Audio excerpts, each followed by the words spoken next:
It's live, Chair. Thank you. Hello and welcome to the Planning Committee. I am Councillor Sandra Heavykin, Vice Chair of the Committee and chairing this evening's meeting.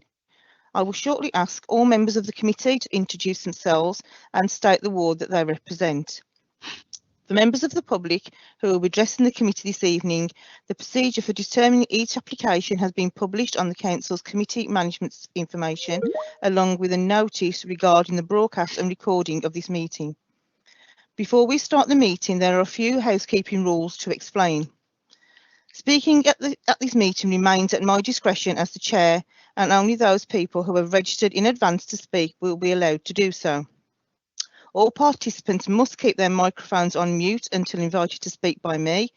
This helps to avoid interference from background noise. When invited to speak, members and officers must turn their cameras on.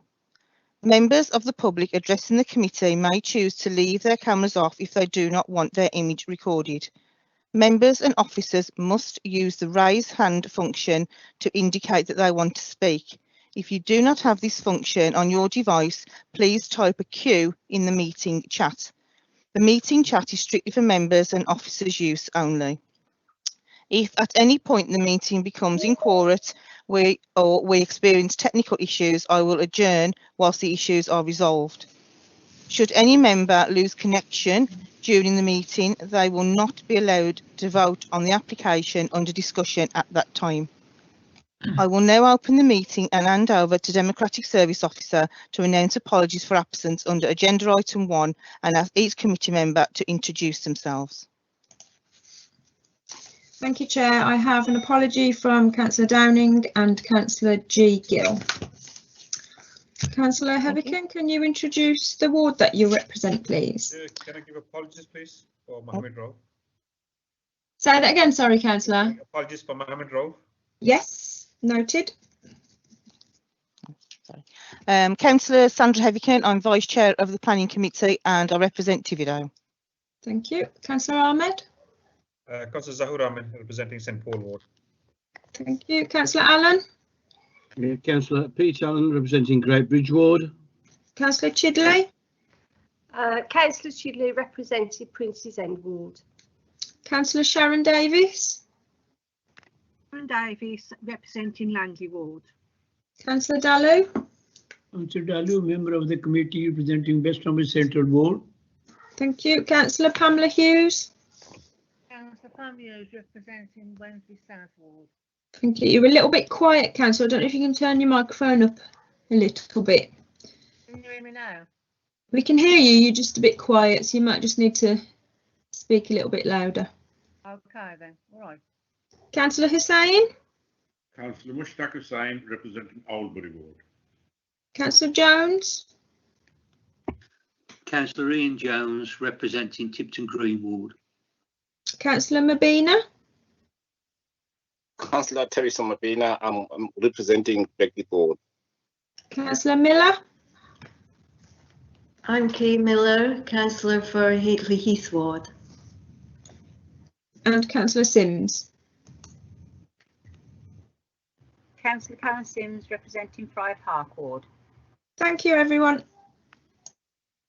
Thank you. Do any members have interest to declare on any of the matters before the committee today? No. No. No? No? Right. Agenda item 3. Are the minutes of the meeting held on December the 9th moved as a correct record?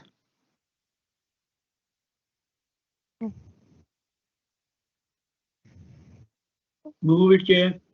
Councillor Allen? Move that as the correct record, Chair. Thank you. Any objections? No? No. No, so we can say that, do we have a consensus of the committee that the minutes are an accurate record? Yes. Yes, Yes, Chair. Yes. Yes, Chair. Yes, Chair. Thank you.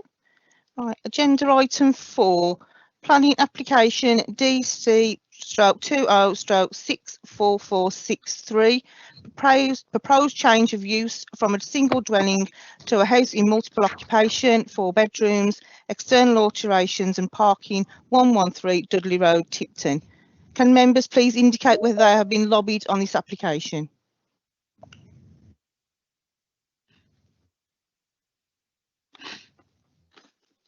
Yes, Chair. Sorry, Councillor Jones. Yeah, Councillor Jones, I've been lobbied by the objectors. Okay, thank you.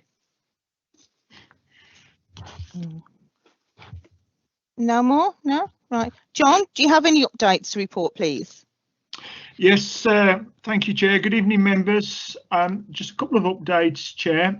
First of all, there is a typing error in the report, paragraph 9.1, where we say the car parking provision is up to 9 off-street parking spaces. In fact, there is only 7 off-street parking spaces provided, 2 at the front, 5 at the rear. The submitted plan with the officer's report on page 19 does clearly show 7 parking spaces in total.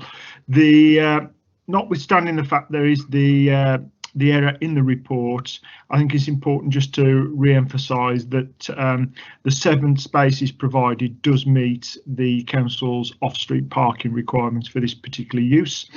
And the other update I have is that members, you will see within your tabled papers, we've received a further letter from the MP Sean Bailey. I think it was important just to reproduce that letter in full. The points raised do reiterate the summary of the objections within the officer's report, but particular mention in the letter is made about the application has caused concerns within the local community, issues around COVID are raised, and also again they make the point about the lack of parking associated with the use. Thank you, Chair. Thank you. I understand we have a Mr. Beard registered to speak on behalf of the objectors. Oh. Yes, good evening. Hello. Hear you. Hello. Mr. Beard, you have 5 minutes to address the committee. Thank you very much, Chair. Thank you. All of my observations this evening stem from my love of the community in which I have lived and partaken for the last 25 years, together with a firm belief that extremes of any kind never work. So, as local residents, we see the loss of a much needed, beautiful 4-bedroom family home in a mature residential area to facilitate a densely populated 14-bedroomed commercial venture. This is something that will significantly impact upon the character of our neighbourhood. We presently have no such developments. The noise and associated traffic will have a detrimental effect on our community's ability to prosper and raise families, placing greater demand on local scarce amenities, for example, health and policing. The potential for antisocial behaviour without a landlord on site will be great, leaving residents to deal with any problems. Then I refer to Sandwell's 2030 vision describes creating, and then I quote, high quality housing solutions for residents to thrive, building communities based on mutual respect and healthy lives. 14 units squeezed into this space is contrary to that. Tipton needs to attract inward investment for regeneration. This will be severely hampered by siting accommodation of this type. A more appropriate mixed commercial residential area would be appropriate. A large transient demographic will not help our community adhesion, quite the opposite. I ask if a loving mother or father present today would like to see a relative of theirs reside in this development.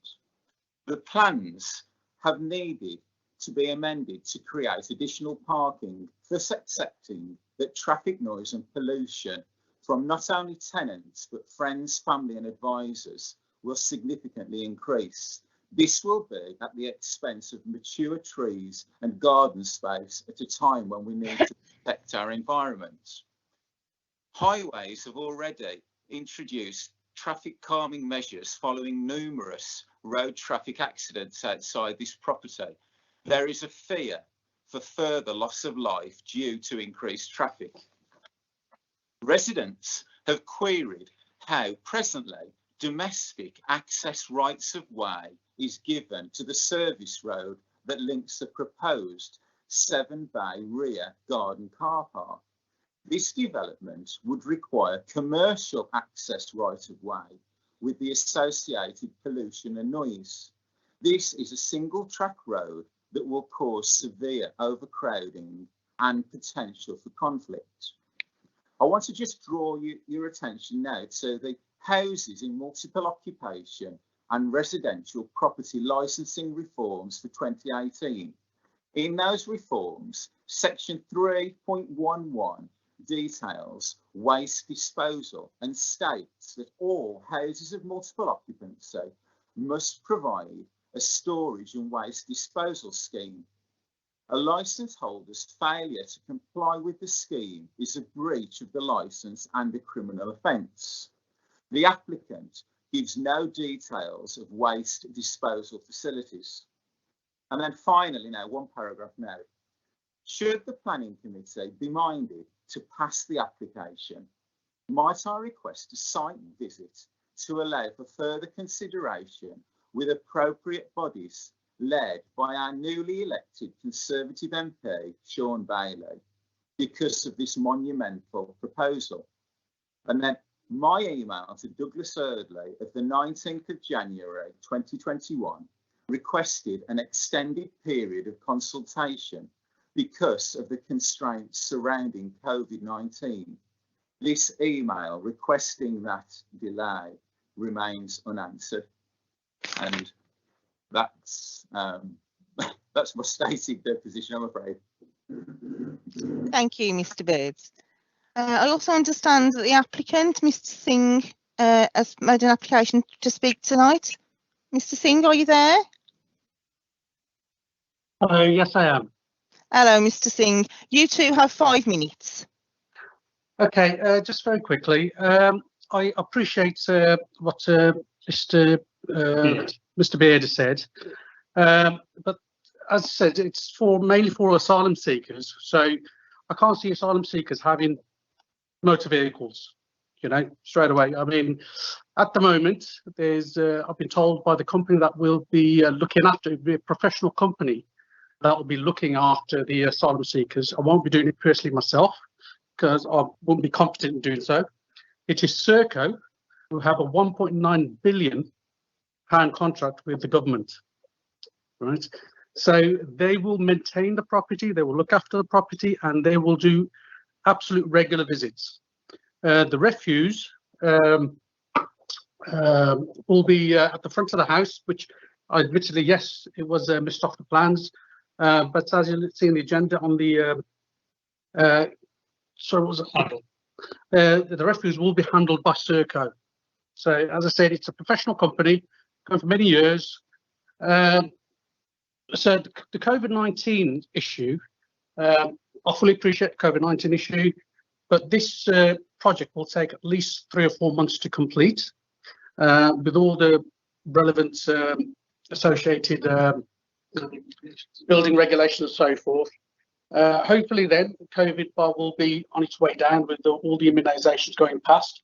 The COVID-19, it will be fully, I'm sure they will be fully inoculated or vaccinated or whatever have you. There's no way we're just going to chuck a load of people into a building and let them go. It will be done with building regulations and Serco regulations, which are quite stringent, probably more so than the council. So we will be abiding by those. It'll be a contract with them. As I said, it won't be me personally looking after them. It will be a professional company. So the car parks, just like with the HMO, like as I said, there will be no cars, but we will put the electric car charger in place. As all regulation, we will follow every regulation the HMO put out, license put out. We shall also follow every regulation that Serco will ask us to do. It will be properly maintained, professional building. Yeah. So it, as I said, I fully appreciate everybody's fears and so forth, but these are generally the most vulnerable people that need help. And as far as like the saying, traffic in and out, it may be the only traffic will be probably less than. I've got 2 people who live in at my house now, including myself. Sorry, with myself. We have 2 cars.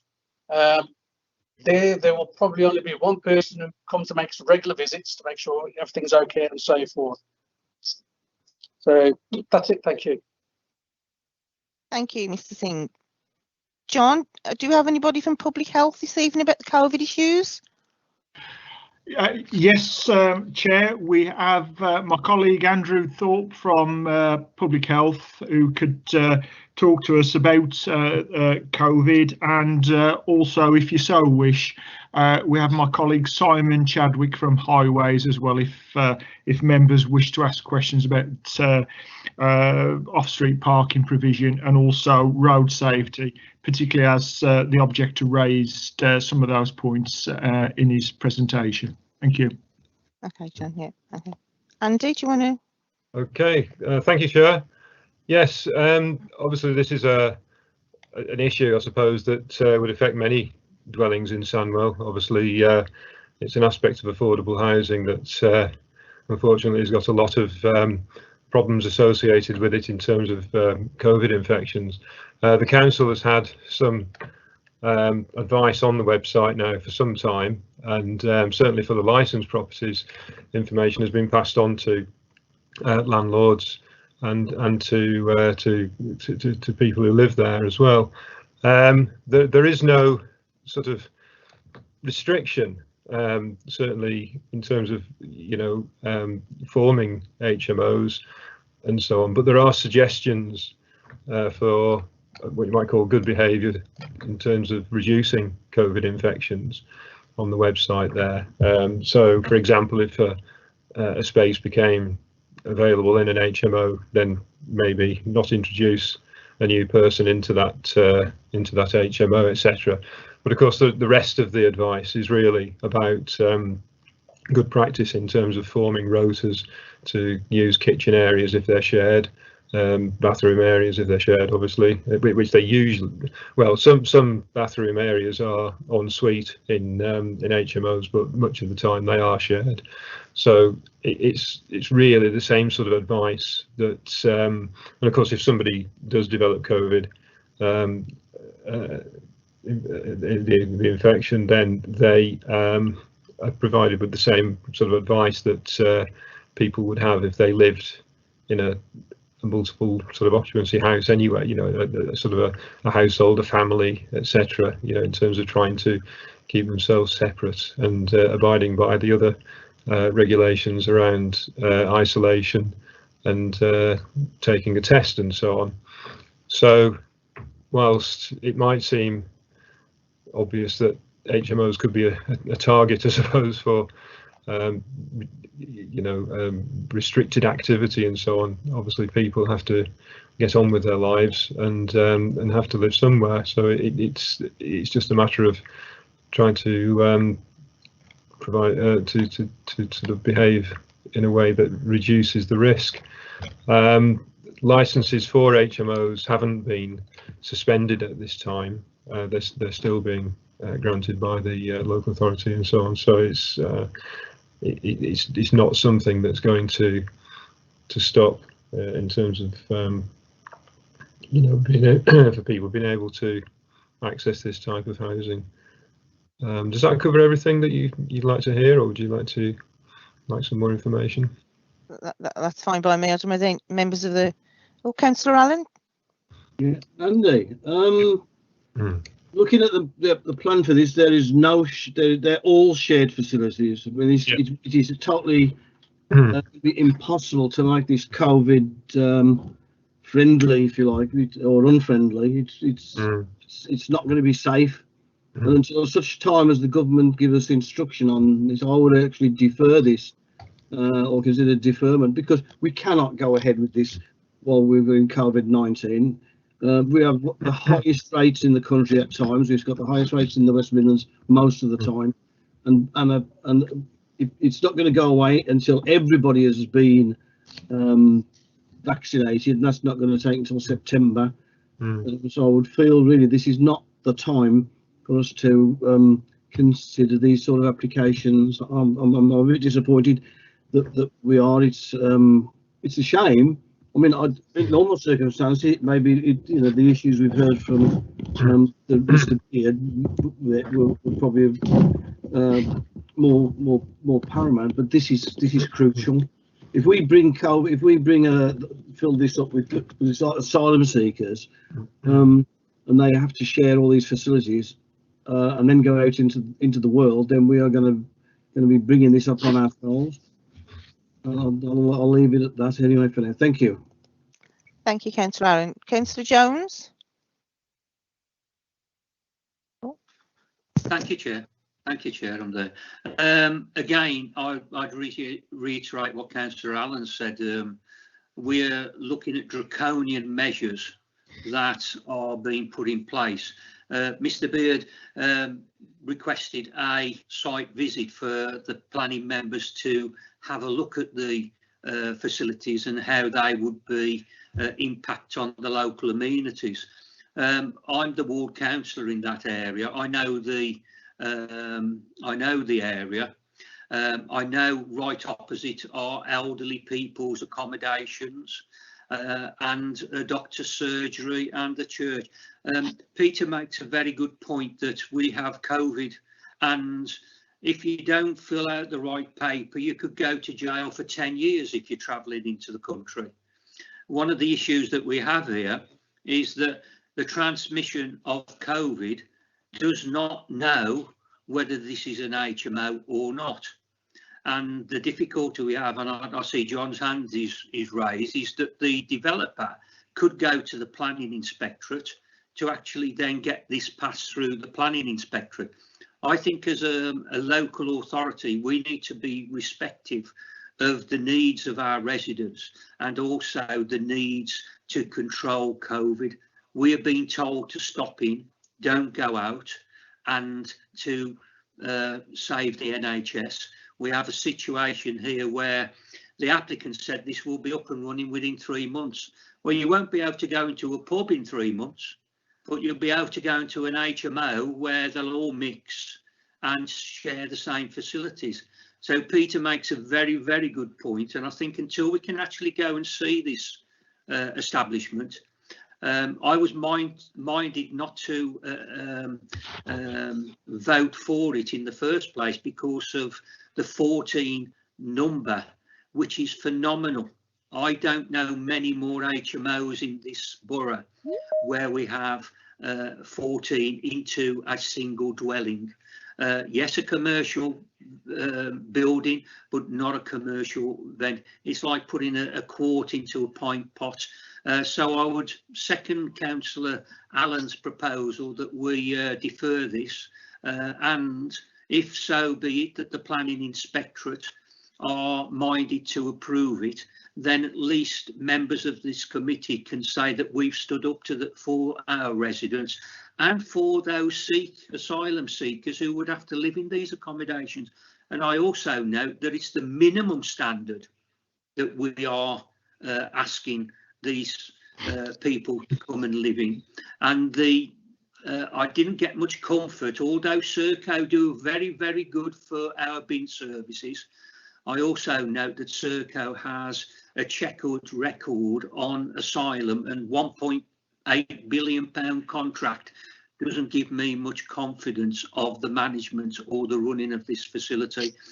But just on a technical point, the refuse which was to go at the front, as we've been told, I've got the plans in front of me and I just can't see where it can go unless it's in front of the door, because you've got 2 parking spaces filling up, you've got a side entrance and then you have that. So, but I would second Councillor Allen's proposal.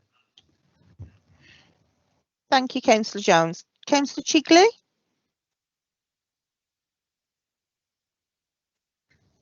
Hello, Chair.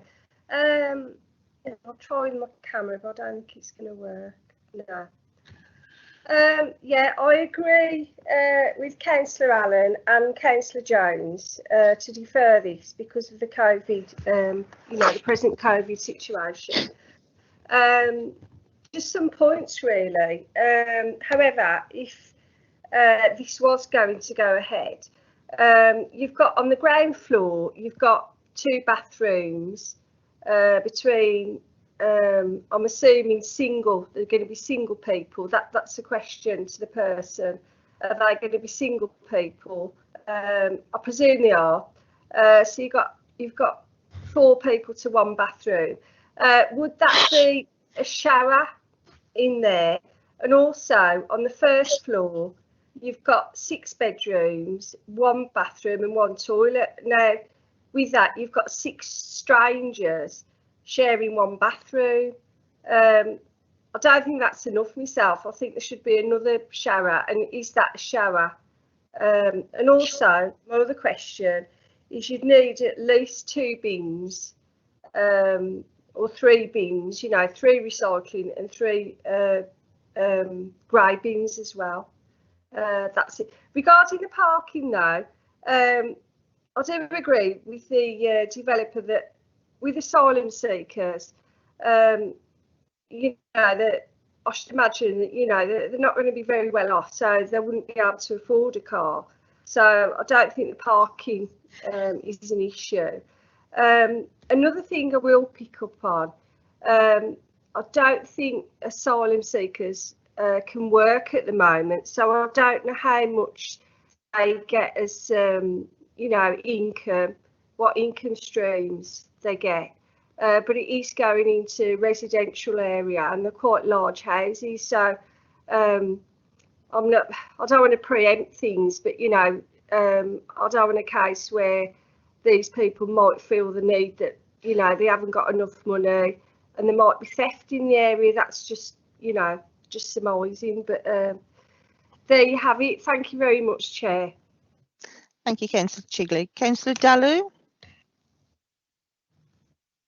Thank you, Chair. I agree with Councillor Aaron and Councillor Jones, and because I think it is 1 is too big, and 2, according to the plan I have seen, it's in a quite residential area, and there are a lot of old people living over there.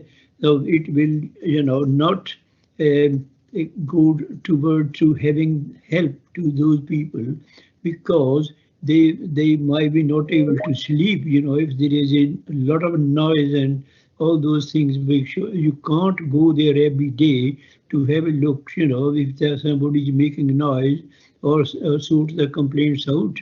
So I'll go along with those Councillor Jones and Councillor Aaron, please. Thank you. Councillor Dalu. Councillor Ahmed, and then I'll come to you, John. Thank you, Chair. Just a couple of points. One is, I think, is a question as well, probably. I mean, if you look at the plan, the room sizes, I know HMO saying that, they are feasible above 6.5 meters. Well, I think they are pretty small, as we call them as box room. So it is, in my opinion, it's very small rooms. And we are just doing what's happening in London, basically. The people are just using their garages and their rooms, putting 2-3 people in. And that's what we're trying to do in here. 4-bedroom house into 14 is a lot, to be honest with you, and I think it's not feasible in my opinion, and the rooms are small in size. And second, I think the main question is the service access road, the going cars, parking cars at the back. If you look at it, it looks very small. It's not like two-way kind of traffic it can go through there, and it's going to cause obstacles if anybody. I mean, I know everybody keeps saying it's going to be asylum seekers, but if they do have cars or anybody else lives in there, then you can have problems. Those cars are going back, I think, to the car park, which 5 or 6 car parks you got. So there's no two-way traffic. There's only one way, and if you're coming from one direction to other direction, then it's going to cause a lot of problems. for anybody basically, and I think that's not feasible as well. Thank you. Thank you, Councillor Ahmed. John, do you want to come back? Yeah, thank you, Chair. Thank you, members. There's quite a lot to digest there, Chair, isn't there? Quite a few points just to run through. I'll just pick up on what Councillor Ahmed said there, if I may, Chair, because it's probably the most fresh in my mind actually. As regards the access road, Councillor Ahmed, I do appreciate what you're saying. We have consulted with highway colleagues, and highways haven't raised any objections. The other important thing about the access road, and it also picks up on something that that Mr. Beard mentioned regarding the right of way. I mean, clearly we've had this issue before, members, that if there is a private right of way, the granting of planning permission does not supersede other legal considerations. So if there are other restrictions in the deeds to the property, for example, that prohibit the access being used, shall we say, on a commercial type basis, then that is a private legal issue. We as a local authority cannot get involved in that. I know several members have touched upon the room sizes, and you know, at first glance you think, crikey, yes, they certainly look on the restricted side, and it's something that we needed to explore further ourselves, and we've taken further advice from private sector housing. I mean, they are the experts, shall we say, on this matter, and they also, if planning permission was granted for this change of use, it would need to be licensed by private sector housing as well. Now that they've looked at the room sizes, they are for single occupancy. I think that was Councillor Chidley that queried that. They are for single occupancy, and private sector housing have come back, well, on 2 occasions actually, and they've said to us that the room sizes are acceptable in their view, and the facilities provided are appropriate as well. So whether we agree or not, that we asked the question, that's the answer we've been given. Bins, I know several members have mentioned bins and the bin situation, which is a very pertinent issue. It was something that we did propose to deal with by condition. I think it was condition 7 on the recommendation does require further information. Excuse me, further information around the proposed bin storage. However, I think probably the two fundamental points are really what Councillor Allen and Councillor Jones mentioned at the start of the debate and discussion. And I'll be honest, it was a question I had to I've sort of queried with colleagues as well, and it's around what weight we can attach to COVID. Now, we all know the seriousness of the situation we're in now, and nobody would certainly underplay the importance of dealing with COVID and its implications for us all. I mean, we really do understand the seriousness of the situation we find ourselves in. However, in terms of planning committee and this planning application, I did actually ask the question, is COVID a material planning consideration in this instance? And the answer I've had back is no, it's not. So we can't take the COVID situation into account as part of the decision-making process in this instance. And that's certainly not detracting from the seriousness of the situation. As I said, we all know the importance there. So I think we really need to focus on the more, following COVID, the more mundane and practical aspects of the development. Do we think it's an appropriate development in that location, in the format that's proposed? Thank you, Chair. Thank you. Councillor Chidley, is there something else you wanted to say, or? No, sorry, it's a legacy hand, sorry. That's okay. Councillor Ahmed? Yes, Chair. Just a point on John has replied back to the access at the back. I think my question was basically at the moment. Yes, we are looking at the applicant putting car parking there for five cars. My question was basically, it's not two-way and it's not feasible. It's not about who owns the access or who, who's got right of way. I'm not asking about who's got right of way or not. I'm not asking. The question is it feasible for us to give planning permission? And for example, if there's two-way traffic coming, they're going to have problems there, and these problems, and then you got other residents basically passing 5-6 houses, and they always people throw rubbish and all sort of the back, and there's always concern of that. So there is a bit of concern of parking at the back. I think they're not feasible. That's why my point is. Thank you. Thank you, Councillor Ahmed. Councillor Jones. Thank you, Chair. Just a couple of points which pick up from John. Yeah, I accept the government haven't caught up with COVID at the moment and the planning consideration, but I don't think I'll be voting for putting 14 individuals into a single dwelling with shared use, whatever the circumstances are. The situation regarding Councillor Zahua's point about the access road was whether it is appropriate that can then be in a situation whereby services and maybe the fire service can't actually meet the back. But the point I made about refuse and that, where the point was that it was going to be on the front, and Councillor Chigley made the point, you would need several bins, I would imagine, but there doesn't seem to be enough space there to accommodate those bins because you've got car parking. And lastly, John is quite right. This is a nice residential area, tree lined, and it has some big properties, and it has a doctor's surgery, a grade 2 listed church next to it, more or less, and older people's complex right opposite. Can anybody then say that this is an appropriate location for this development? And I accept that we have the minimum standards that we are applying through that, and again, the minimum standards on parking, I believe, is what these council's minimum standards are, but other local authorities have a higher level of standard. And I'm not quite sure whether the minimum standards for the rooms is what Sandwell Council has, and are there any other councils which have a higher standard for minimum standards than what we have? And if there is, then I think we need to be lobbying our council to raise those standards on parking and also on size and facilities. But that's another debate for another area.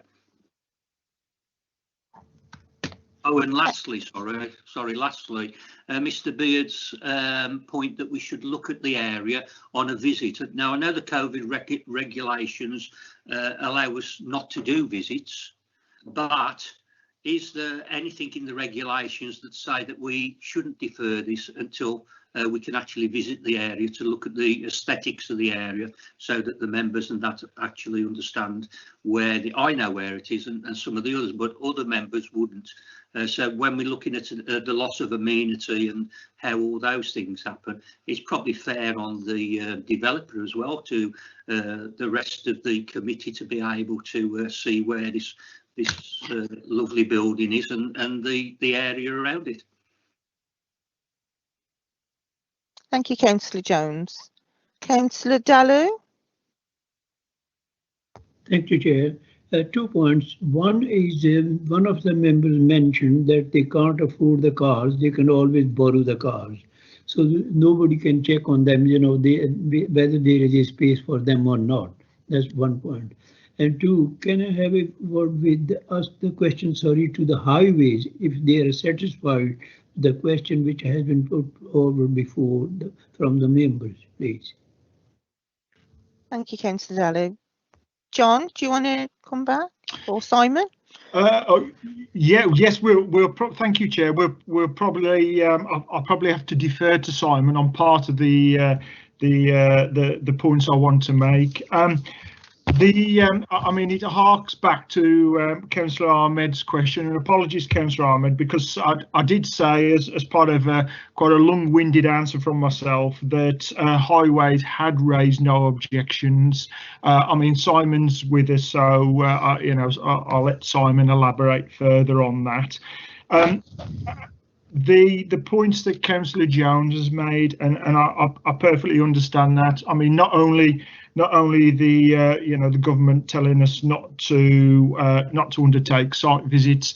I mean, our own professional body, the Royal Town Planning Institute, is advising against that. I mean, clearly there's nothing to stop members visiting the site on an individual basis if they so wished. The danger, again, as Councillor Jones has alluded to, the applicant does have a right of appeal against non-determination to the Planning Inspectorate, which as I say, Councillor Jones has mentioned that quite rightly on a couple of occasions. And I think the final point that I just want to make at the moment, it just comes back to the room sizes again, members. As I say, we've asked the question, and as things stand, we as a local authority would license this property if it was granted planning permission. We as a local authority would license it because it does meet the minimum room sizes that we as a council would be looking for. Thank you. Chair, if Simon Chadwick can put light on the traffic thing. Simon? Yeah, thank you, Chair. If we talk about the rear access, first of all, I mean, certainly, sorry, go back to the number of vehicles. As we say, we normally look at these developments and HMOs, and we have done all the way through it, looking for one space per 2 bedrooms. Currently, there are 7 spaces, and it's a 14 bedroom, so it meets that, and I think the members have already alluded to that. In terms of the rear access, it is a well-established access. The properties there do already use our access to meet the rear property. Sorry, I'm looking to the side because I'm looking at my plans on the side. I do apologise. Also, the access road does widen out in 1 or 2 places, and there is actually a street light up there as well. So it was looked at by my colleagues who've said that they have no issues with vehicles travelling up and down there. It's an extra 4, maybe 5 vehicles travelling up and down that access. So we have to look at it in terms of, is it a severe road safety or use issue, and we don't believe it is severe in planning terms. So therefore, that's why we had no objections to that. Does that answer the question there? Thank you, Simon. Can I come in on a few things? Is that okay? I mean, I agree with all of what my colleagues have said, and in answer to Councillor Chigley's query about income, I mean, I work as my day job is a revenue and benefits officer, so my concerns are also the fact that because they are asylum seekers, they have no recourse to public funds, and that money may be an issue. But I am on board with what my colleagues are saying. Steph, do you want to come in? Yes, Chair, I just wanted to just remind you that there's a motion on the table moved by Councillor Allen and seconded by Councillor Jones to defer this application. And can I just ask members if you wouldn't mind lowering your hand once you've spoken, because I can't do it. Thank you, Steph. I just wanted to ask Simon the point that he made, but I know the chair's in the chair.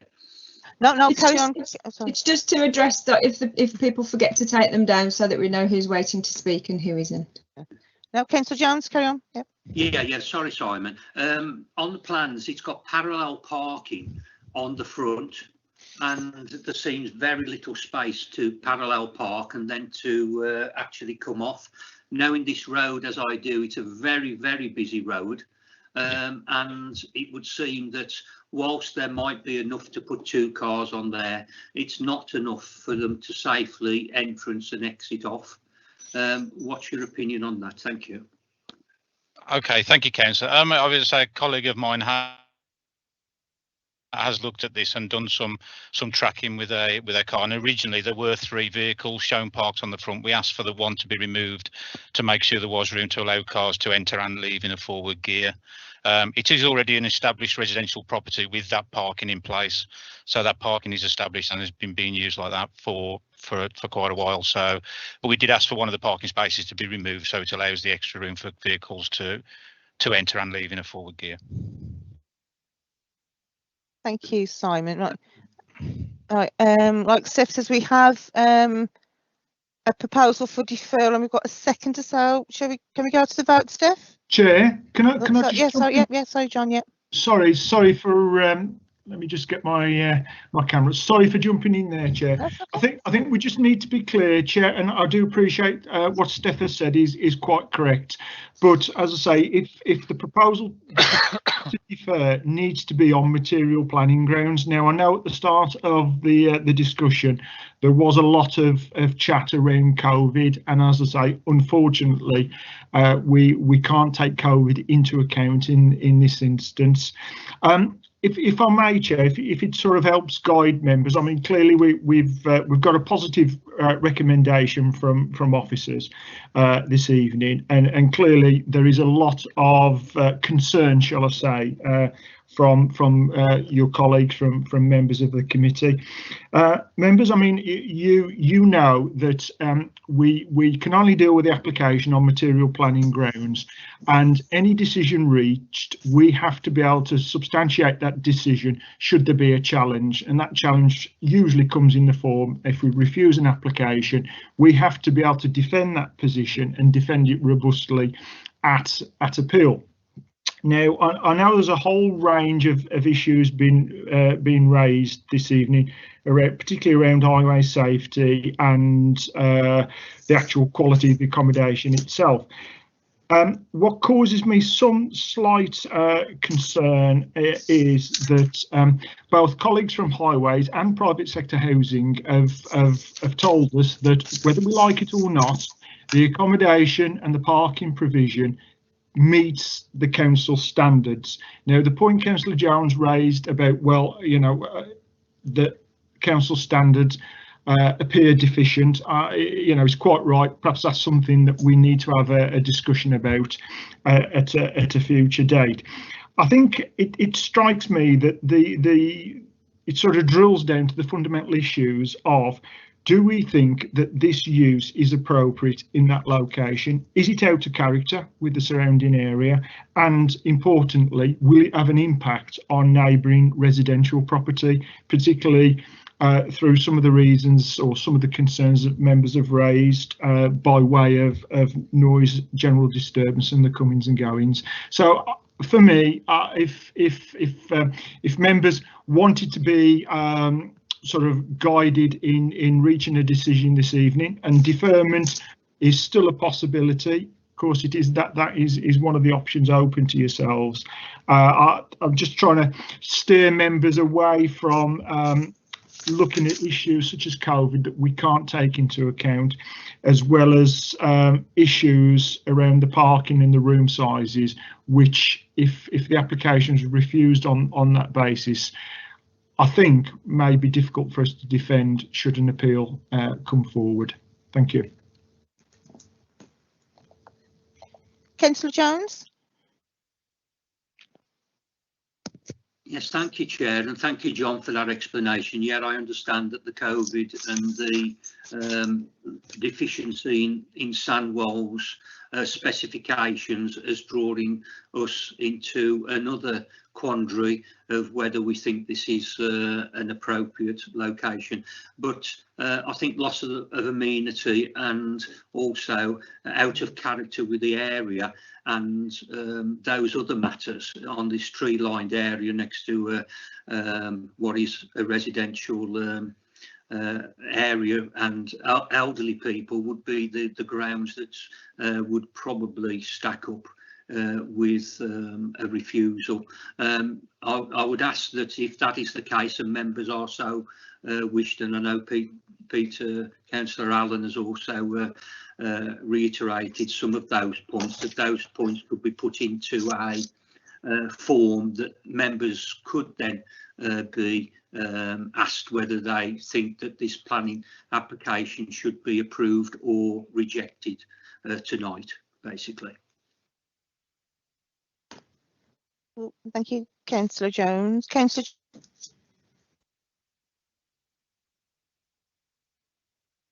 Hello, is it me?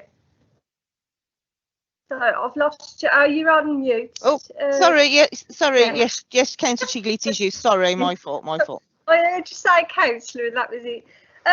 Yeah, I agree with Councillor Jones. Actually, I don't know whether he's put forward a proposal, but if that was sort of a proposal, I'm either proposing it or second it to refuse the application. But the fact it is out of character, and due to the noise disturbance, and I just think by a care home, you know, it's just not suitable. I mean, everything else, with the size of the rooms and the number of people sharing, and the lack of, you know, it has got a bathroom. It hasn't actually got. It doesn't say whether it's a shower in the bathroom, but what with the bins and everything, yeah, I think those are other reasons to refuse it. But all right then, thank you, Chair. Thank you. Councillor Zahor.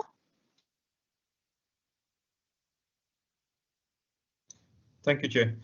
Just one more point, please. I just want to raise that regarding the facilities itself. For kitchen, for example, for 14 people, one kitchen is not enough, and you know, it should be more. I think it should be 1 or 2 more kitchens probably.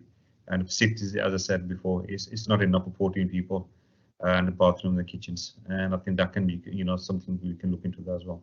And I think that is inadequate, to be honest with you. Thank you. Thank you. Councillor Allen. That initially I would not necessarily have accepted or refused this application. I would have thought a deferment would have been neutral ground to us, enable things to move forward. But I have taken on board the situation that we can't use the obvious reason that we would feel at this current time of the pandemic as a reason to delay. I would go along with Ian's thoughts on refusing it. So if that's the way it goes, then I will actually take back my deferment proposal. Okay. Thank you, Councillor Allen. Councillor Dallow.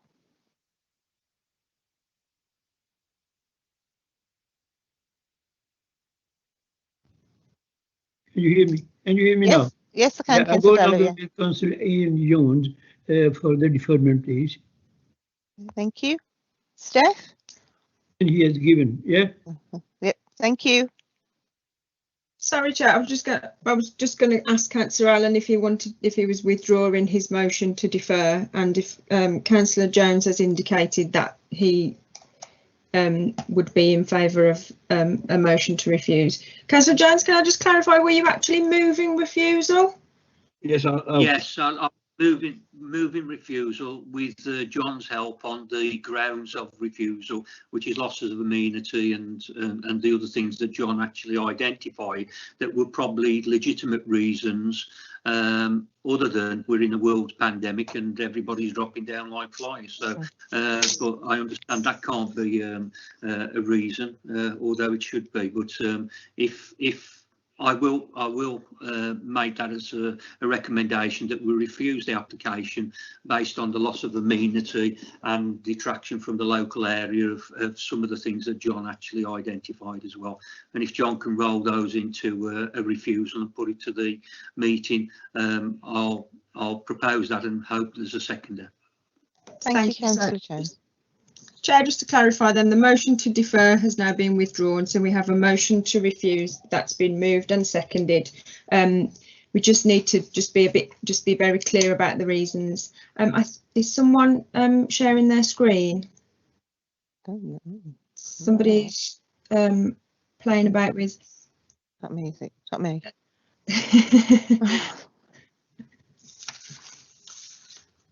Oh, I don't think it's me. Oh.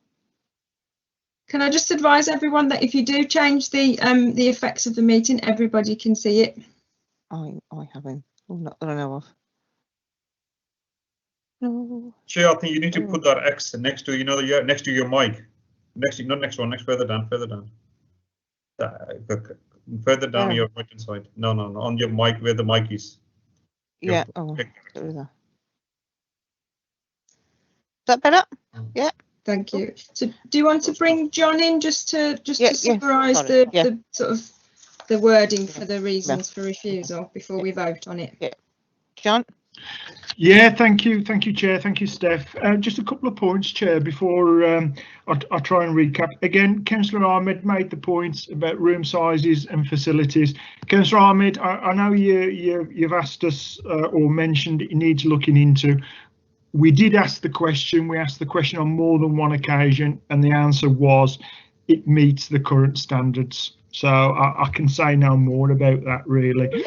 Chair, just as a point of order, I can see that I think it's the applicant has had a hand up, wishing to speak. Now, normally I know that the process is that the applicant has already had his say at the start of the meeting, and certainly it's up to yourself, up to your own discretion as chair, as to whether you invite the applicant back to speak.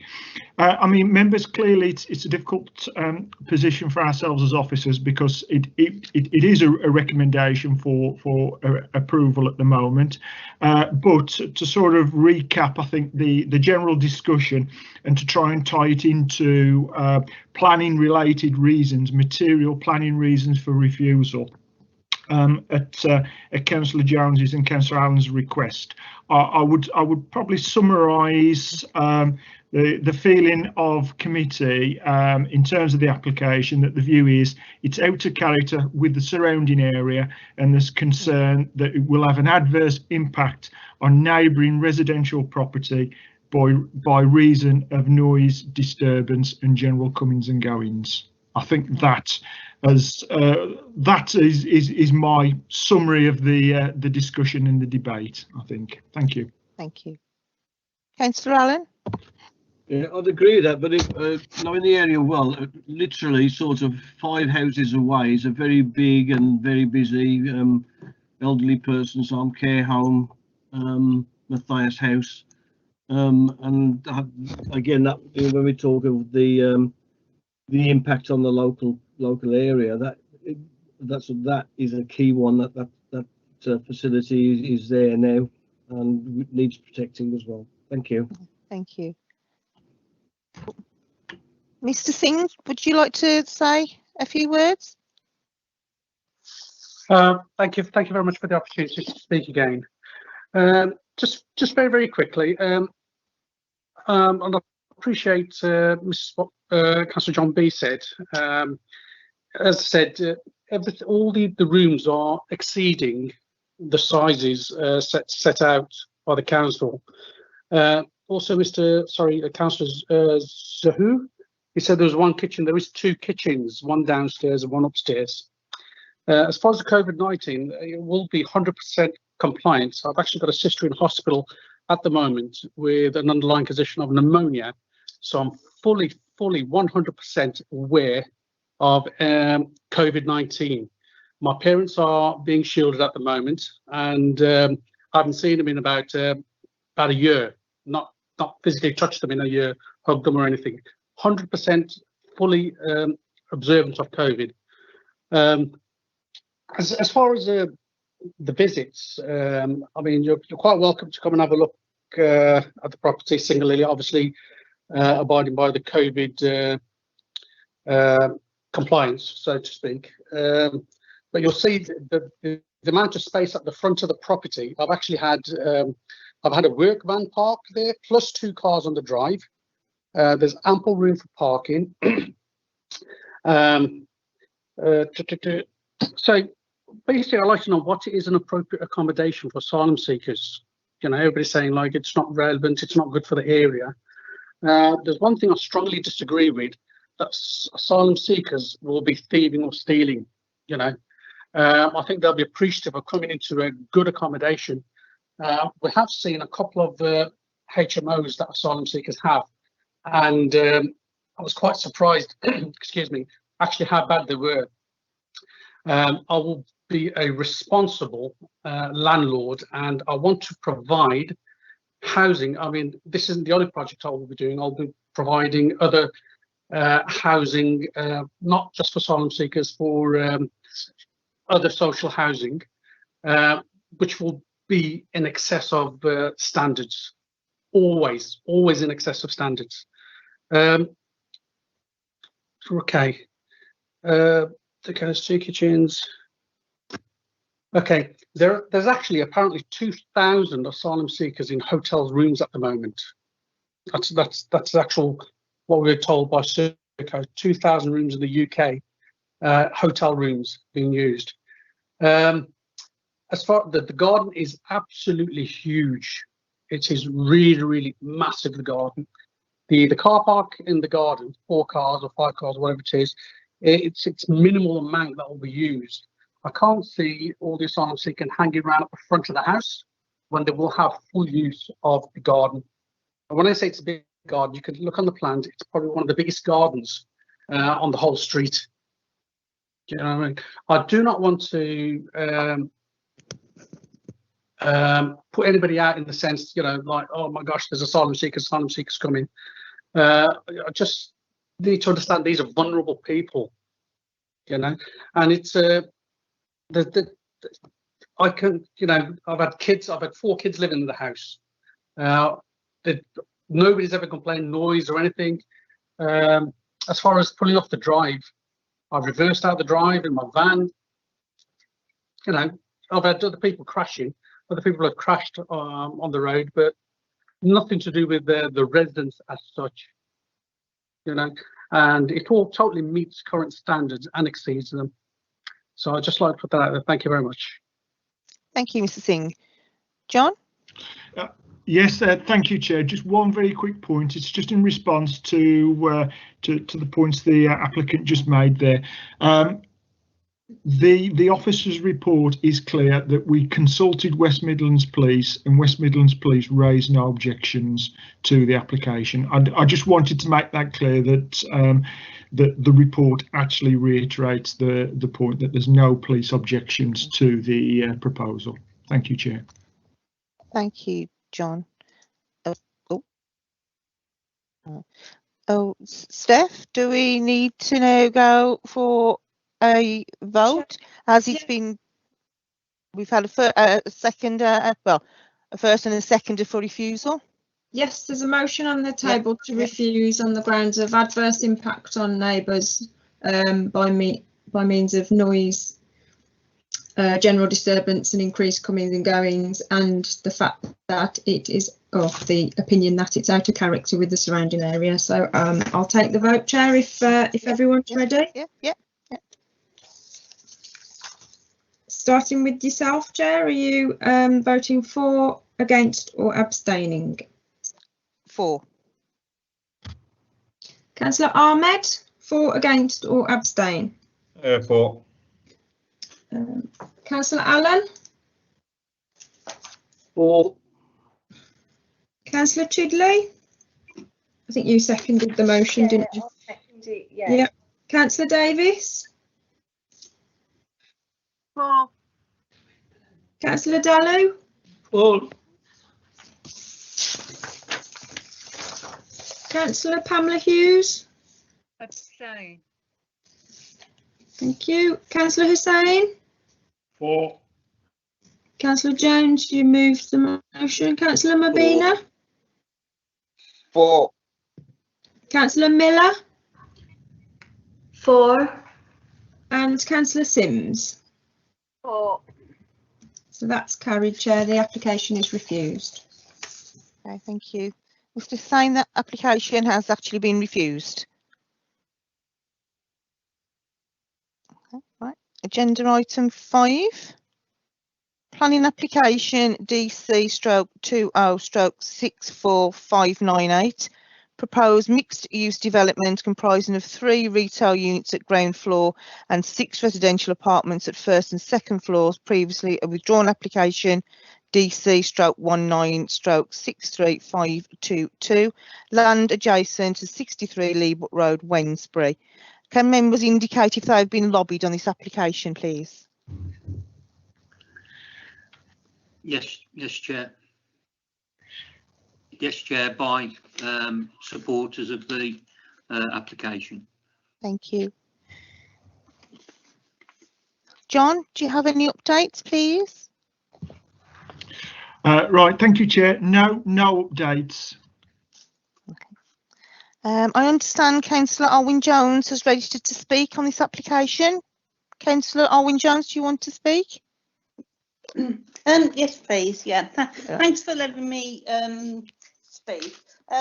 My late friend and colleague, Councillor Bob Lloyd, who sadly passed away just over a year ago, was happy that plans were coming forward to clear up this eyesore site, and I'm sure he would have been in support of this development going forward. The previous application was withdrawn, had 8 flats and 4 shops, and attracted a petition of 50 names in support of the shops and flats, which would replace the closed shops that operated just 20 yards away on the corner of Charlotte Road, Willingsworth Road. These shops provided valuable neighbourhood shops and used to be open until 10 p.m. The Leabrook estate and the neighbouring Farmer Way estate has approximately 2,000 residents without any neighbourhood shops. I think we need to allow neighbourhood shops to serve their community, especially in the light of COVID restrictions. I hope that planning members will agree to allow this application so that this site can be brought back into life for the local community. Thank you. Thank you, Councillor Jones. Do any members have any questions or comments? Oh, Councillor Jones. Yes, Chair. Do we have an applicant present or not? No? Yeah, agent. Sorry. No. Oh, do we? Yeah, there's no applicant or objector. It No, was just no. Jones that was speaking on this Yeah. application. Yeah. No. Okay, I'll speak in support of the application then. And again, last year when this application was withdrawn, it was at the same time as a council application for a supermarket to be built, and there was no consideration of whether that supermarket should be located within the town centre, and that was a council application. It was for Carisbrook Road, something I know, and has brought that area back and will be a great asset for that neighbourhood as well.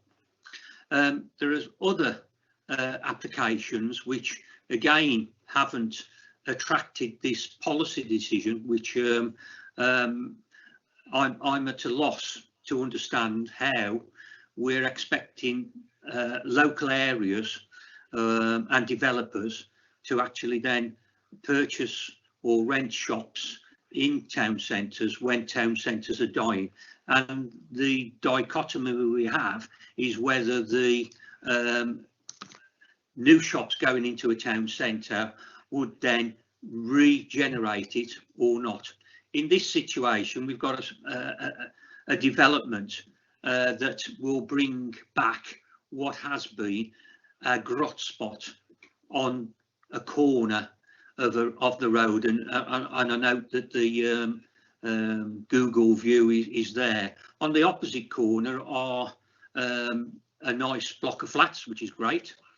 And just as you was by there, if you look where that, if you stop that a sec, if you go back down the road, you will then see where the cars are. That was where the 2 shops which were open, which Councillor Mrs Jones referred to, were open until 10 o'clock at night. Now this is a area which has suffered from fly tipping and residents asking for the council and developers to come up with something that would be of a use for the neighbourhood. I'm glad to see that the residential part is accepted, because it seems to mirror what's on the opposite corner, and that's so the only thing which is in which is in dispute, is whether the shops should be located up to Wensby Town Centre and ask the developers to then put in further flats instead of shops.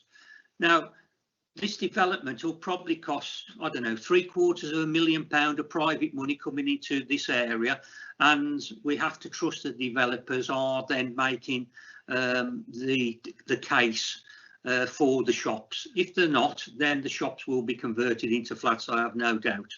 But for us then to say that we require that the shops in any of our areas located around the neighbourhoods have to relocate to a town centre is, I would say, not something that we can sustain in this COVID era, where people are finding it difficult to walk the end of the road to get provisions and not into town centres. So this area will be brought back, I've no doubt, either as a residential. I think the only thing that we have to look at is whether it has shops in the area. The previous application was for 8 flats and 4 shops.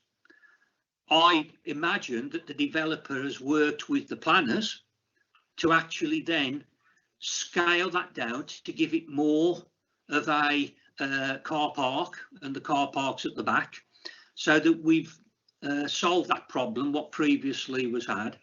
But I did make comments in the November meeting that if we're expecting developers to come in and to not put neighbourhood shops into areas that the developers want and that the neighbourhood wants, we're sadly mistaken that those people will not bring their money and their developments into this area.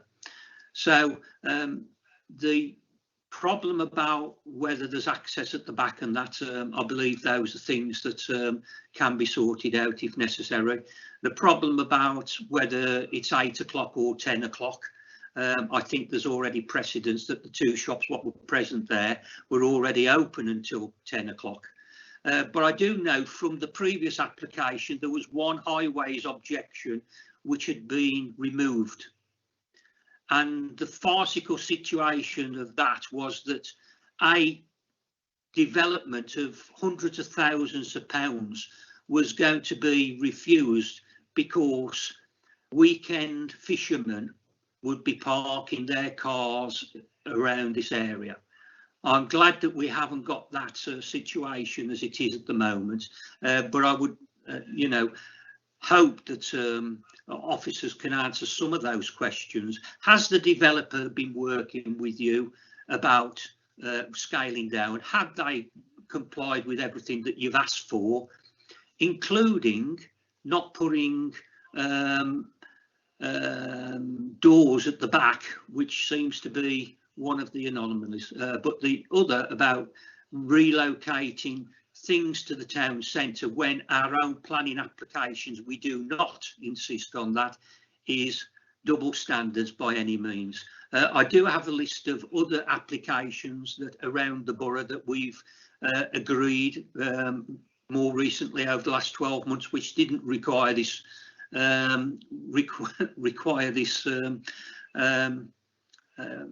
that their applications are then refused, and a lot of them didn't even have on-street parking. So never mind a car park at the back which could be accessible, and that a lot of these developments did not have any parking whatsoever. And if you want me to list them, I will after I've heard from what officers have said, but I think this is a good development and it will bring life back into that area. And there was a 50 petition which I've got somewhere, I think Mrs Jones also had it, to add to the 17 petition that it was. And lastly, it mentions objections. How many individuals objected? Because we have a list of objections, but how many individuals objected? That would be a point that I'd like to comment, but I reserve the right to come back. Thank you. Thank you, Councillor Jones. Councillor Allen. Thank you, Chair. really, it's a technical point really back to John. If we actually approve this application today, and that then obviously means we're going against the Black Country Core Strategy Policies, SEND 6 and SEND 7, would that mean it would have to go to full council for ratification, or is it not that high up the pecking order in terms of policies? Thank you, Councillor Allen. Councillor Chigley? Hello, yes, Chair. Yeah, well, I do welcome local shops. I know what Councillor Allen and what Councillor Jones have said about, you know, it's contrary to the council's adopted Black Country Core strategy. However, with the, you know, in light of COVID, and I think local shops are needed more than ever, to be fair. The only question I've got, which I think Councillor Jones did sort of, you know, solve it, but he said that planning permission has been refused on grounds of the proposal provides poor legibility, can't even say it, legibility for pedestrian routes from the rear car park. Therefore, customers and deliveries to the retail element would cause highway safety concerns on the Leabrook Road. Yeah, if that could be altered, the car parking could be altered or something. Thank you, Chair. Thank you. Councillor Sims? Hi, good evening. I'd just like to say regarding the shops, a lot of my questions have been answered by previous councillors. I think we do need to keep some shops within the local community, because even though people do use supermarkets or places like Merrill or big shopping centres, I think you still do need the local community shops, because obviously there's people with disabilities, people who can't drive, or people who just want to nip out and get one item. So I think having shops there would be a great asset within the community. Thank you, Councillor Sims. Councillor Miller? I think my question's been answered. It was mainly about the highway issue, the loading and unloading on the busy road. That was what I was seeking clarification on. I don't know whether someone will be coming in a little while, and not in relation to the housing, in relation to the shops. Thank you. Okay. Thank you. Councillor Bauer? Thank you, Chair. Officer mentioned in the report that there are a lot of shops in the town centre empty, so that we won't let this go ahead because of the shops empty. If I give you an example, from West Bromwich town centre, there are a lot of shops were empty. Woolworths gone, Wilkinson gone, Morrison gone, and they are all empty, but most of them are empty. And we gave the permission to Early Supermarket at till Daisley Street, which is right outside the town centre. So we compare this report with that previous planning application which was given. I don't think it met that report like this. Thank you. Thank you. Steph, did you want to come in? Sorry. Yeah, I just wanted to let you know that we have got the agent here who wishes to speak. If you're happy to bring him in, his name is Mr. Phillips. Yep, not a problem. Mr. Phillips, would you like to address the committee?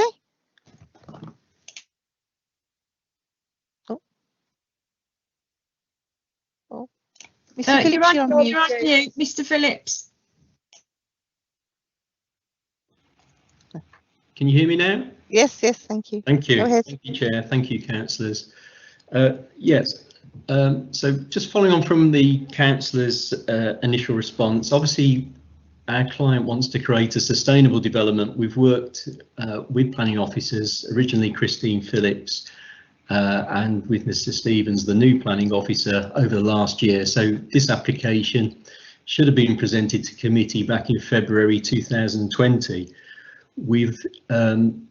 The site has previously got a history of sort of fly tipping, 2 enforcement cases going back to 2009, 2017, as well as public nuisance. So we've tried to create a sustainable development, which with these COVID times obviously becomes more to the fore. I understand the concerns in relation to policy CEN 6 and CEN 7, but that obviously allows for developments up to 200 metres square.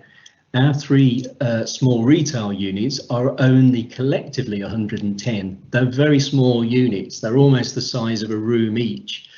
So, for instance, one of those units could be a dog groomer. You know, you're not going to go into the centre of town with your dog potentially to sort of have obviously their haircut or whatever. You know, they are quite small, very local amenities that are going to complement the existing newsagents next door and the cafe, and as one of the councillors said, effectively to replace those small convenience type stores, i.e. they're not going to be food outlets, but they're going to be the traditional sort of retail units that you would have had. In connection with the concern that's been raised about parking and highways access and loading and unloading, to appease the police secure by design requirements, we removed rear doors from the loading area, but we've since looked at that, and I mean, with officers we could obviously provide steel doors at the rear, and with technology now it's very easy to have CCTV installed which would enable that area to be secure. We could obviously gate it off in the evenings, and ultimately we're going to have 24-hour surveillance with our residents living above. You know, these are affordable but spacious, you know, good quality properties that we're looking to provide here. The whole development in theory sustainable, and sort of effectively people living over the shop as they would have done traditionally. So hopefully that responds to some of the concerns that councillors have. Thank you very much. Thank you, Mr. Phillips.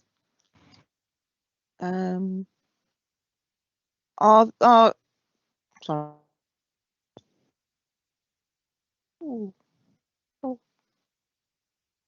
Councillor Miller, is your no? Councillor Chigley, is yours a new hand? Sorry, it was a legacy hand. I've just Sorry. Councillor Sims.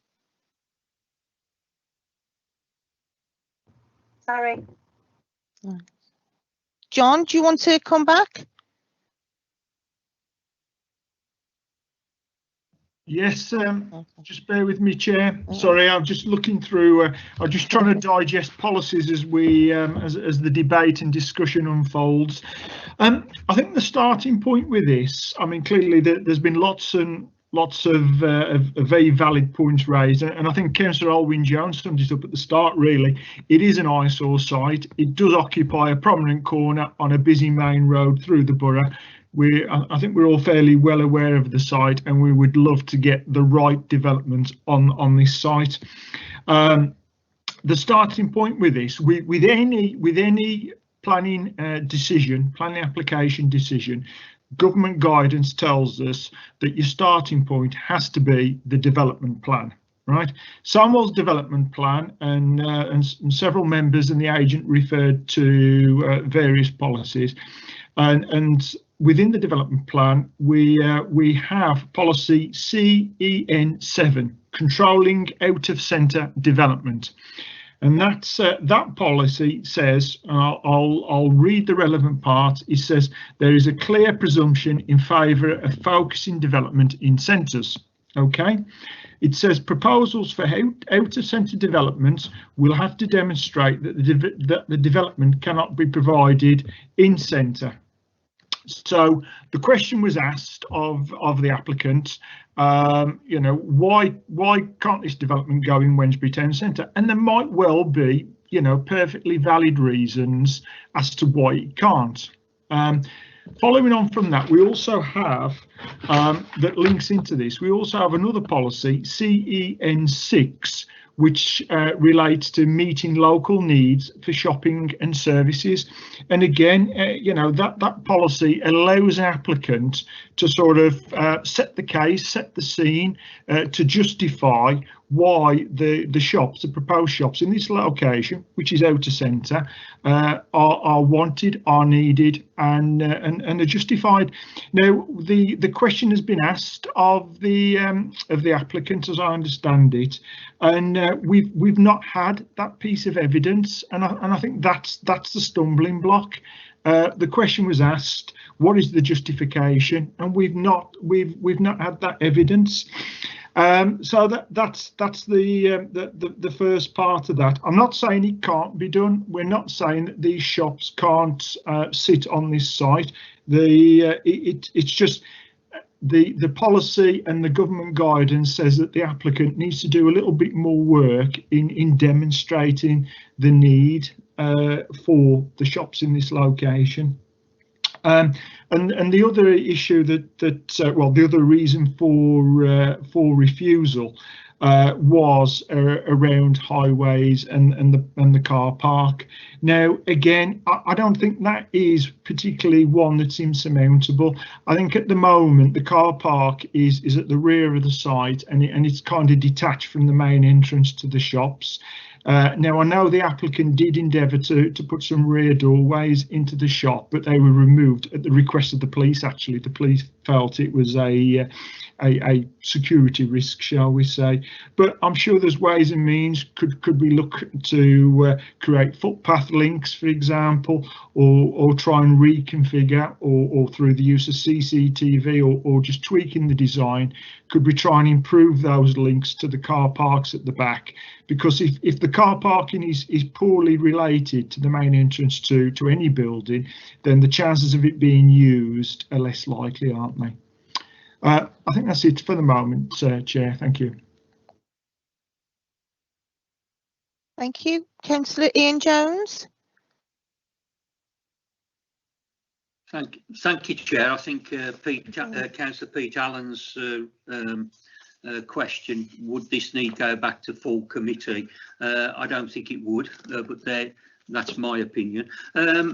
I know what John says, and again, I would have thought common sense would have prevailed on this, where you have an estate of over 2,000 residents without any shops. The need is quite evident there anyway. You've also got previous shops which were open and until 10 o'clock. So a bit of common sense would have got this development done and through, so that we've been able to get bricks on the ground and away. The point about the car park and that, I think the agent has said that there will be security measures and possibly a barrier and all that regarding those matters. But I do make the point, there is already a shop here, and there's been no problems as far as I'm aware of, and as the agent said, there's also a cafe which is also used. But if we can't walk along a pavement to get to a car park, which is around the back of these places, then we probably need to do that. I'd like to move a motion that we accept the application without any restrictions, but also for that the point regarding the access to be established, or the safe pedestrian route to be put in with the applicants, so that at least we've covered those things. I do have a list of DC numbers where we have allowed, as I said previously, without the need for applicants to go into the town centre, and again, one of them was our own, and we can't be having a situation where we look on our own applications more favourably than those elsewhere. I'm sure that's not the case, and I'm sure that we have a situation whereby this will enhance that corner off. But I'll move a recommendation that we accept the application as laid out, with no restrictions, because primarily there was no restrictions on the previous shops which were in the area. So I'll move that application and see if anybody motion, and see if anybody will second that. Thank you. Thank you, Councillor Jones. Councillor Pam Hughes.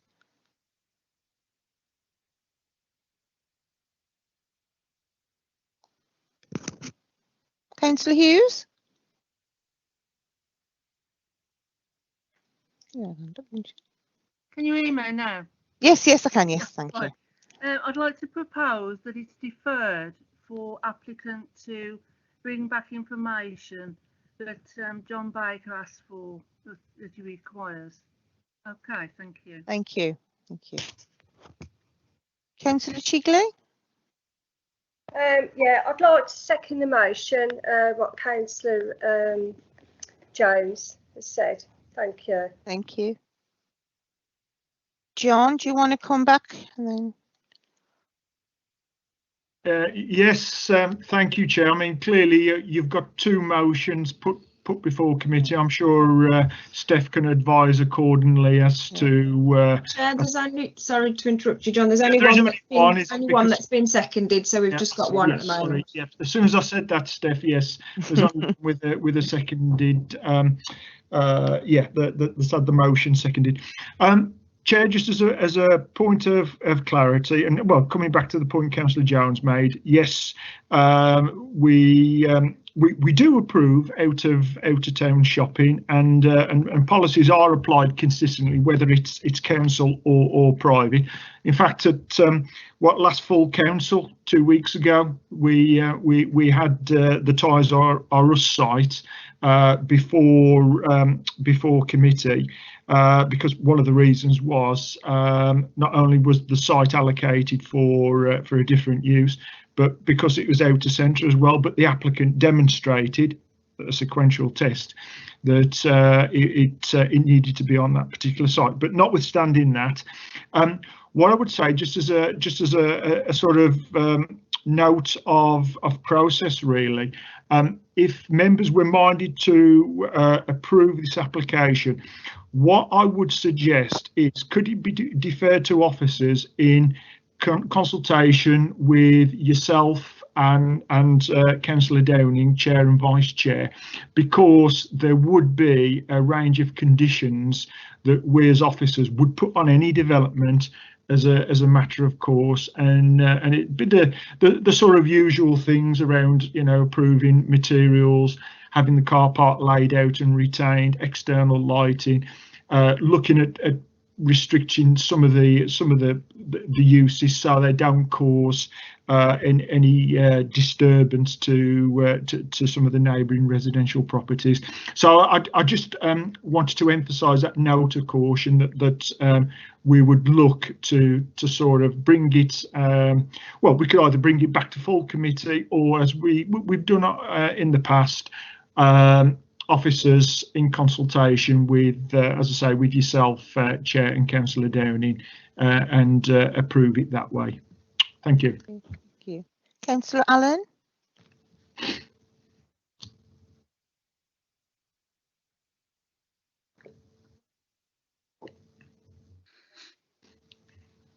Councillor Allen? I think you might still be on mute, Councillor Allen. Yeah, it's just John obviously just got ahead in front of me there. I was going to say one of the conditions needs to be this issue regarding the access from the car park to the front of the shops. So I would expect that to appear as one of the ones that were there. Again, I still don't know, and the question I asked was, would this then be subject to approval by full council? Thank you. Councillor Jones? Thank you. Yeah, I understand what John's saying, but if I'm led to believe there was orders on this in 2009 and enforcement orders on 2017, and also that this was an application which was going in last February, I don't think that it's appropriate that we then delay any further the application decision. I understand what John's saying, and we could put that in a condition that satisfies the officers at this. I'm not happy that this hasn't been determined within the 8 weeks, as previously we've had another application to before they go to the planning inspector. And I take it where officers ask questions and then ask another question and ask another question. There is the 8 weeks rolling cycle, but I think this development has been a blot on the landscape for that long. We need to give the developer the security that this will go ahead, and that the negotiations or the conditions are just minor. I take the point Councillor Allen is talking about, but if people can't walk down the footpath, I don't know what conditions you can put on to say that the car park's around the back of the building and this is the footpath you walk around.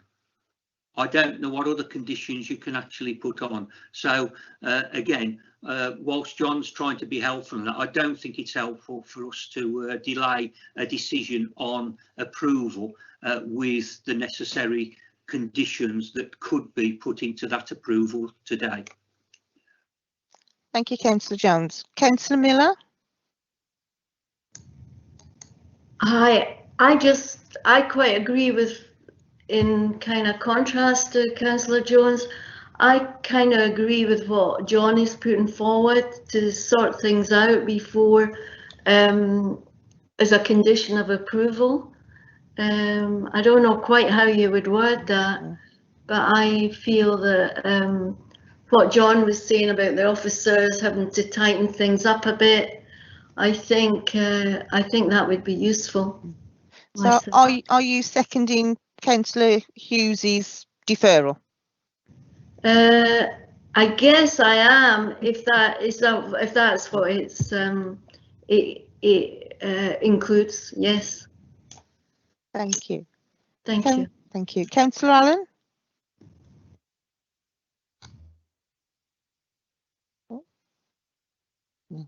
Councillor Zahor. Ahmed, sorry. All right, thank you, Chair. Just a couple of points. As you can see from the plans, earlier has mentioned that this development has been reduced from 4 to 3, and also the flats as well. And there was access to the back, was provided in the original drawings, but because of concerns from the police and all that, and which developer was saying that he's gonna basically look into that, hopefully put some sort of gates up or whatever it is. And I don't think there's an issue with that. Coming back to some conditions, I think there should be some conditions, as some sort of access, whatever it is.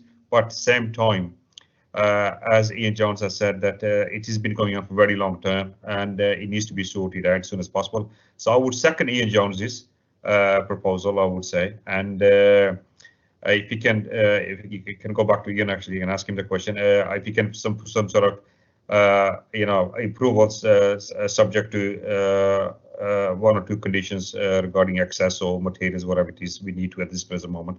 But I don't think everything it looks suitable.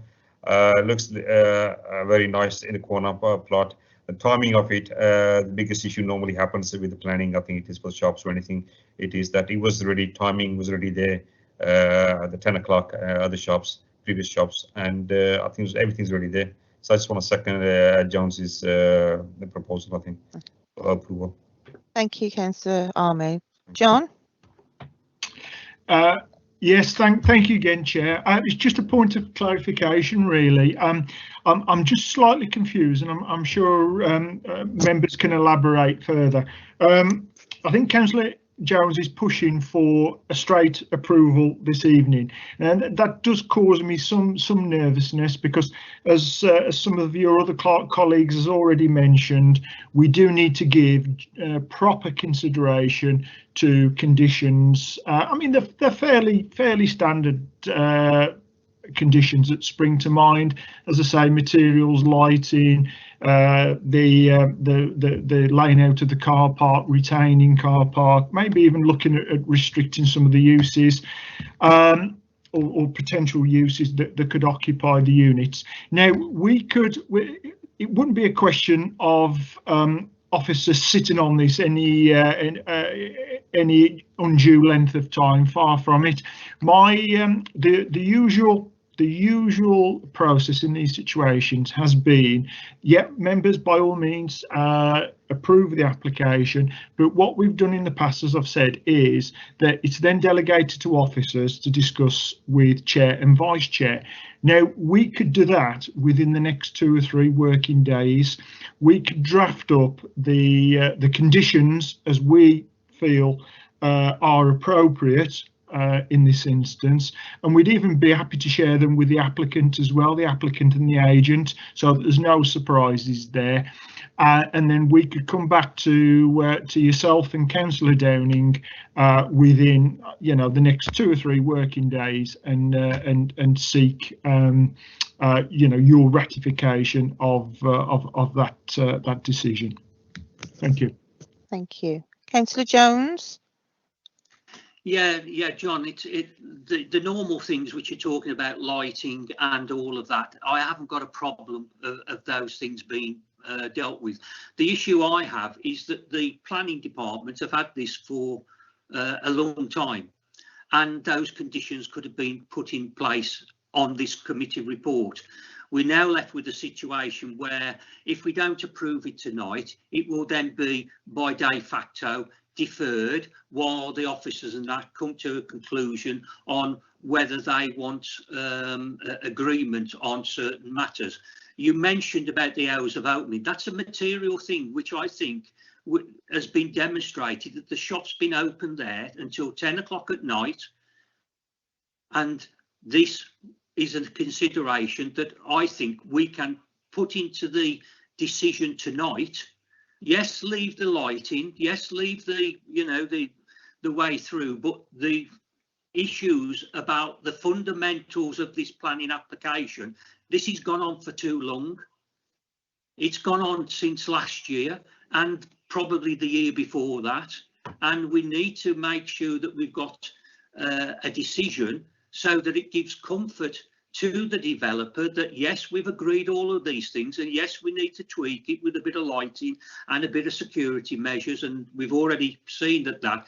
But the issues about how long is open for, no developer can have an open-ended policy regarding that, and I think that we make that decision tonight and then delegate to the officers the smaller matters of getting the boundary fencing and all that done to an acceptable standard, but not the principles of how this development goes. Otherwise we'll lose a development and we'll have this for another 11 years. Thank you, Councillor Jones. Councillor Dalu. Thank you, Chair. It's a question to John, because Councillor Downing hasn't attended this committee. Can she have to put full picture of what has been said, what hasn't been said, to and from deferment or approval or something like that before you two with the official take decision? Thank you. John, do you want to come back? Right, yeah, thank you, Chair.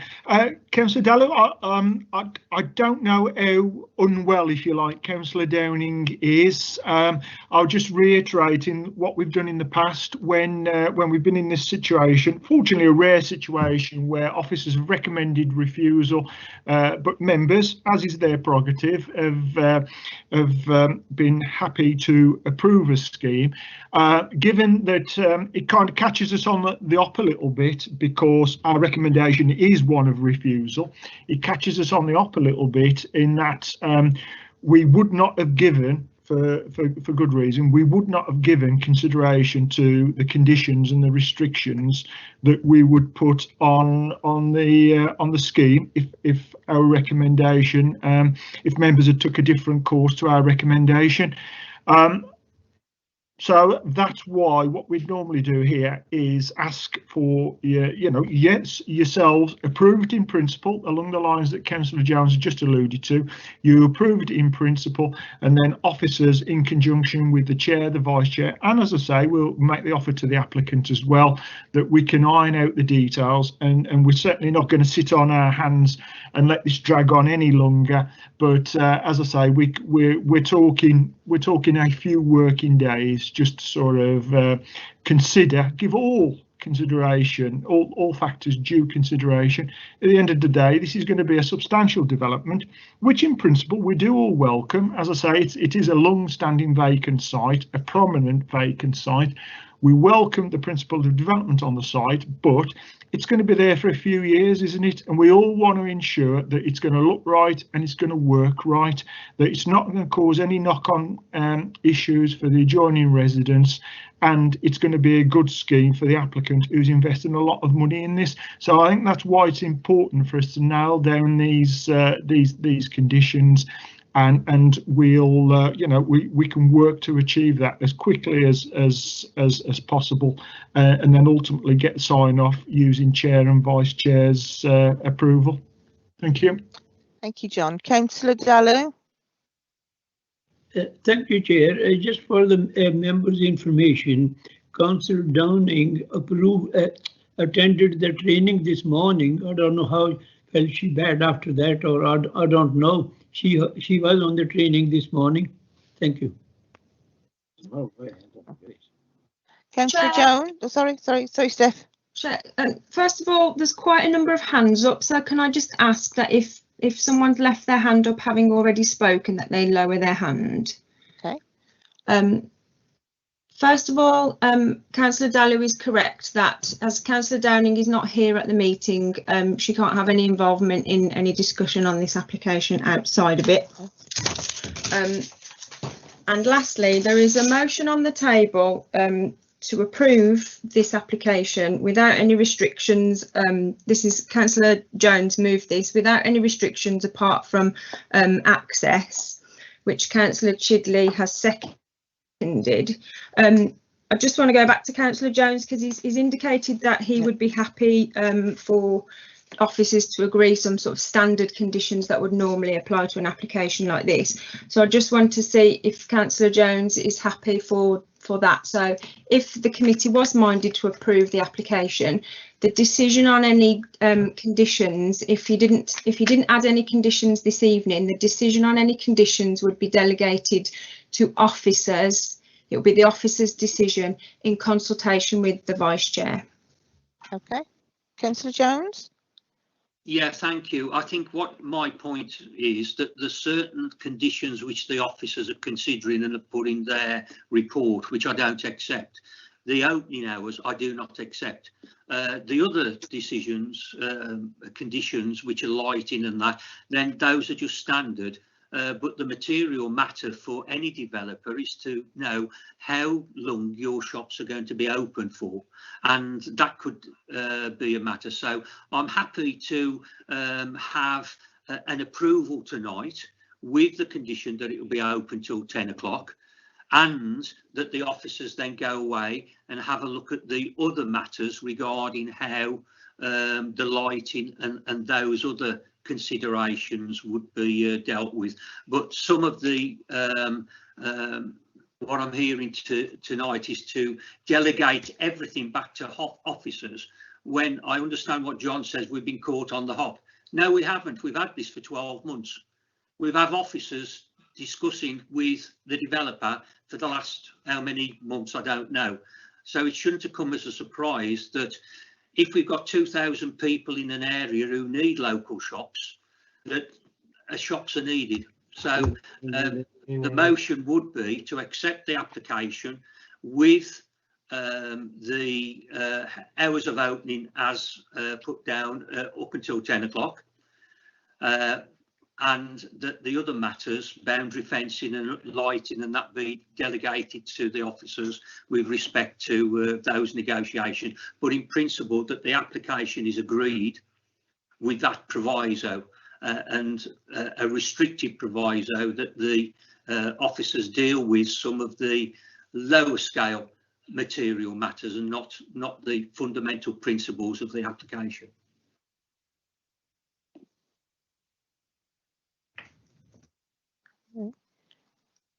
Steph, do we have to go to vote, or can I hear Councillor Miller and Councillor Bowers? It's up to you, Chair. Speaking's at your discretion. So if as I said, there's still quite a number of hands up. So if you want to invite those members in to speak, it's entirely up to you. Yep.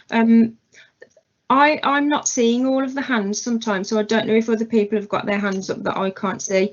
I should think we probably need to bring John back in just before we move to the vote. Okay. Councillor Miller. just to kind of take on board what Councillor Jones has just said, from my understanding of what John was saying, this is only going to be in relation to these conditions. It's going to take less than a week to actually come to some agreement on these conditions. So it's not as if, so for me, it's Councillor Jones is pushing one, whilst we're in favour, and he's putting conditions on the motion that's going forward. Whereas I agree with some of it, but not all of it, in terms of I would like the conditions to be known before I put a vote in. I don't know what that means. Chair, could I just come back in that there is nothing to stop the committee now debating and agreeing what conditions and voting on those conditions that it wants to attach to any planning permission. It doesn't have to be delegated to officers. The committee can discuss them now and agree them if it wants to. Okay, thank you. Councillor Dalu. Thank you, Chair. I think we had enough debate on this. I want to move the votes, please. Okay, thank you. I mean, I think we should vote on what conditions we put on this application. John. Chair, I wholeheartedly agree with your sentiment there. I think it needs us to weighing up everything all members are saying. It needs us then to reach a consensus this evening. I think it feels slightly disjointed, and I feel that the approval would be too open-ended unless we can agree, or yourselves agree as committee, on the. It doesn't have to be specifics as such. I mean, we don't have to agree the exact brick type or where the external lighting is going to be situated, but we can just run through the main headlines of the points that we wish to cover. As we've already alluded to, there are certain standard things. I mean, we'd look, and I've just asked colleagues just to quickly give me some of the headline areas. So you might have to just give us a few more minutes just to sort of bottom this out. But I think it's an important exercise, so we're all clear and we all know what we're signing up for here. But I mean, some of the general ones, as you will know, we talk boundary treatment, we talk external materials, we've got opening hours. And I think opening hours is an important one, bearing in mind there's going to be residential accommodation directly above these shops as well, isn't there? You know, we talk about the landscaping, loading areas to be set out, the parking to be set out and retained. So there are a number of issues there, and there's potentially, would we want to see a full range of you know, retail uses in there? Will we want to exclude things like hot food takeaways? You know, so these are the things that we just need to be mindful of and give due consideration to. Chair, if I may, I'll come back to you on that, if and it might give the chance for other members to sort of voice the kind of areas that they'd want to see us control. Thank you. Councillor Pam Hughes.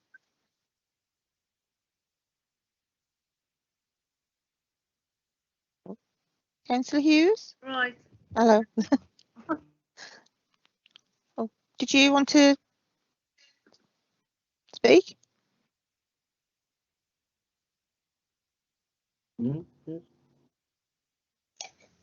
You're on mute, Councillor Hughes.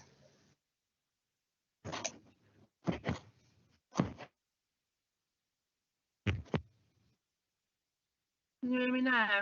Yes, yes. I'd like the delegation to the chair, and I'd like to second that.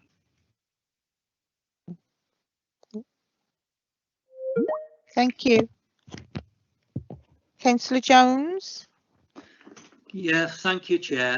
Again, I take the points what John's saying, and it is important that we know what the conditions are. I'm just disappointed that those conditions weren't available for this committee.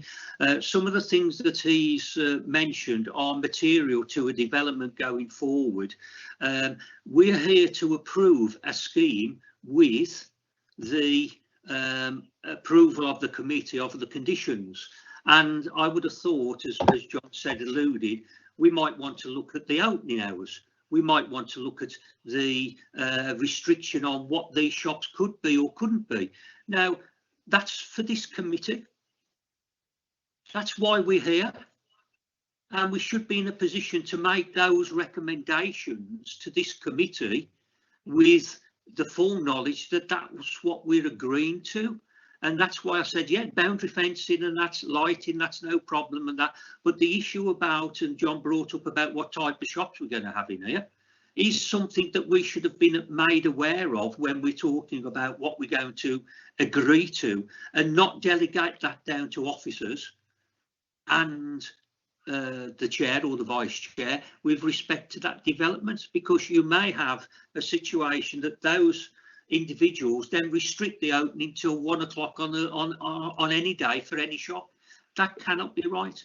So my proposal and my motion is that we accept the application, we accept the condition that it can be open until 10 o'clock, and we accept that the usage of those facilities are B, whatever it is, which allows the developer then to look at what it can actually then be used for as a commercial entity. And if I've got, I think I've had a seconder for that. And the other issues about boundary fencing, and that's a standard thing that we can leave to the officers to do. But the fundamentals of any application is how long you're going to open for and what you're going to use it for. And I think those things, this developer has been waiting for well over 12 months. And we need to bottom this out. And yes, the officers and the chair can then agree the other matters, but the fundamentals of what you're going to use the shops for and the use of the time frame, those should be agreed, and we should be agreeing to those as and when this meeting then takes a vote. Thank you, Councillor Jones. Councillor Allen. Oh yeah. Just what Ian's been on about, but this is information that should have been provided to us tonight. And I'm sure if the developer's still here, they should be able to tell us what their intention is in terms of the sort of activities they expect to see. We've heard of dog grooming, but I mean, nobody wants to have dog grooming till 10 o'clock at night.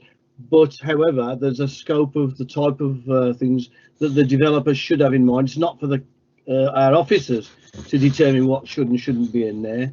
It's up to the developer, and if they know what they're going to put in there or they have an idea, they should inform us. Thank you. Thank you.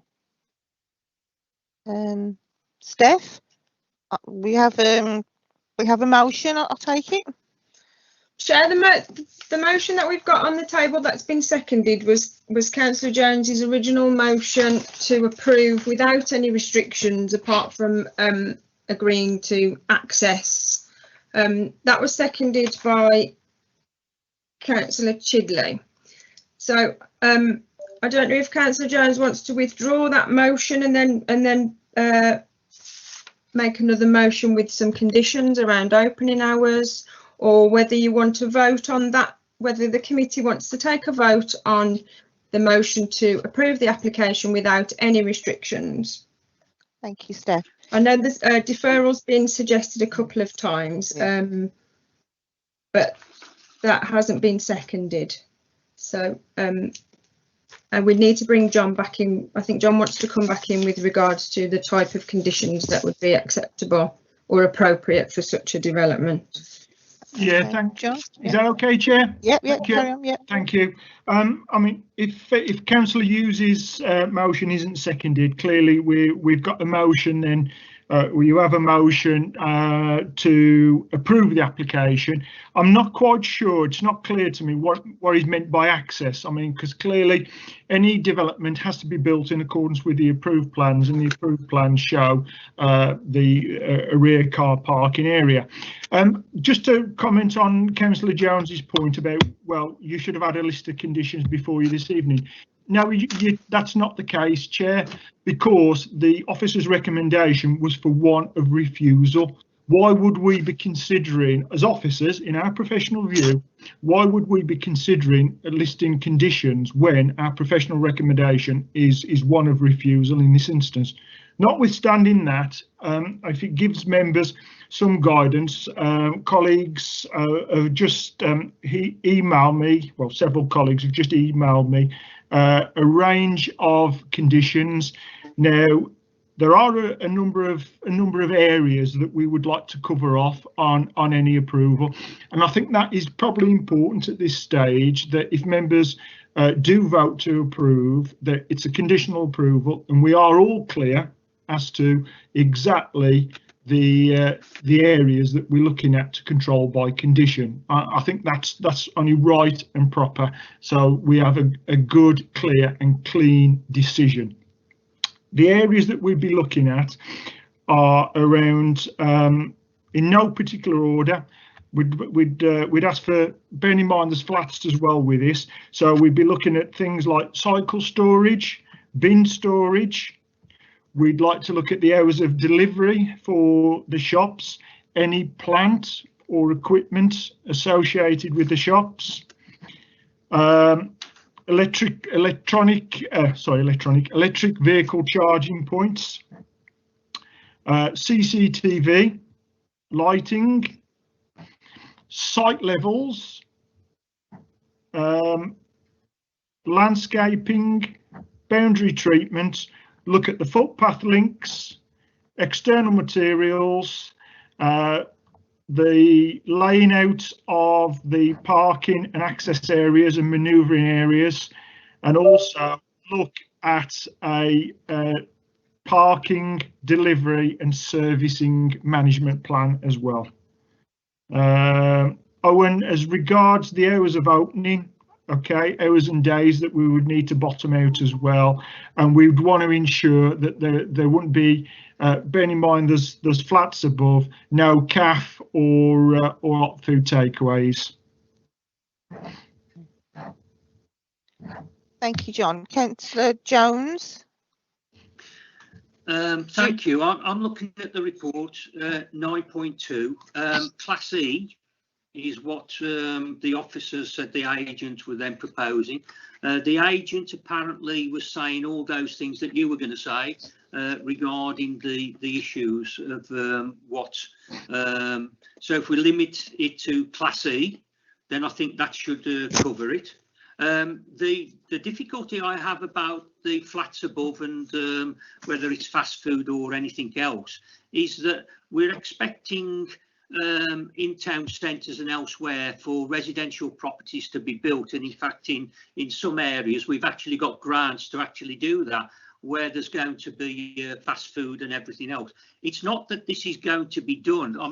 I'm just reading the report, and it says that it's possible that there's going to be a florist, a hairdressers or a kitchen bathroom showroom, which everybody would welcome. But I don't think it can be that prescriptive of not having a fast food if the demand was there.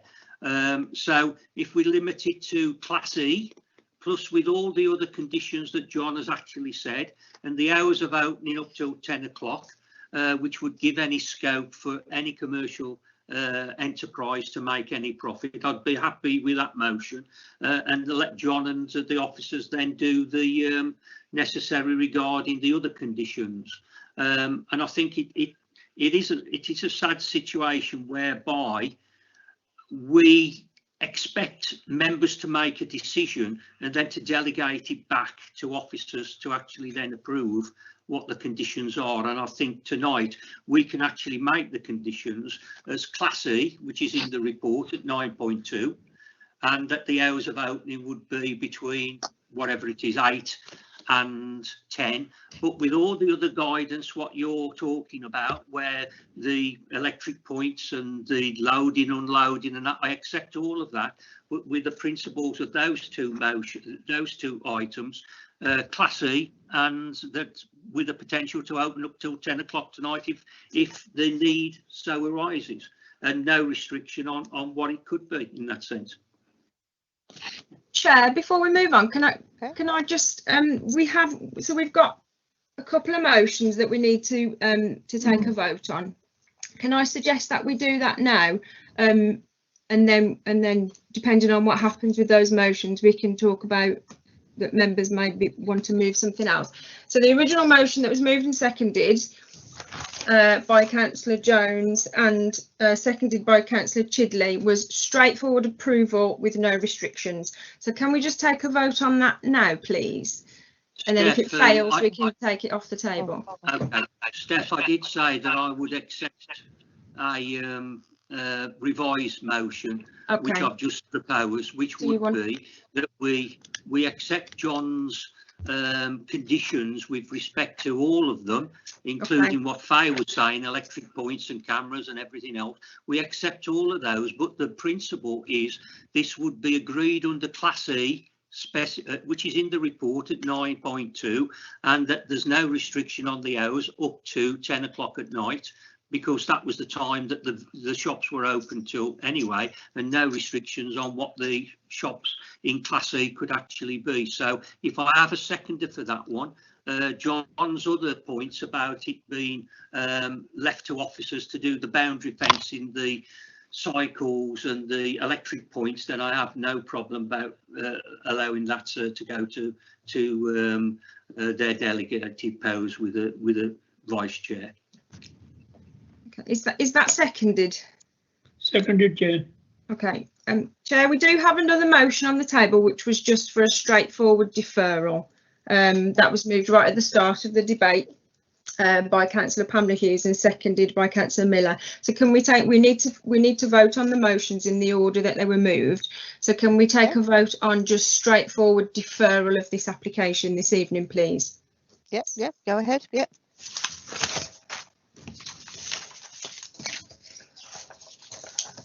So, starting with you, Chair, will you vote for, against, or abstain from deferring? Against. Councillor Ahmed? Against deferring.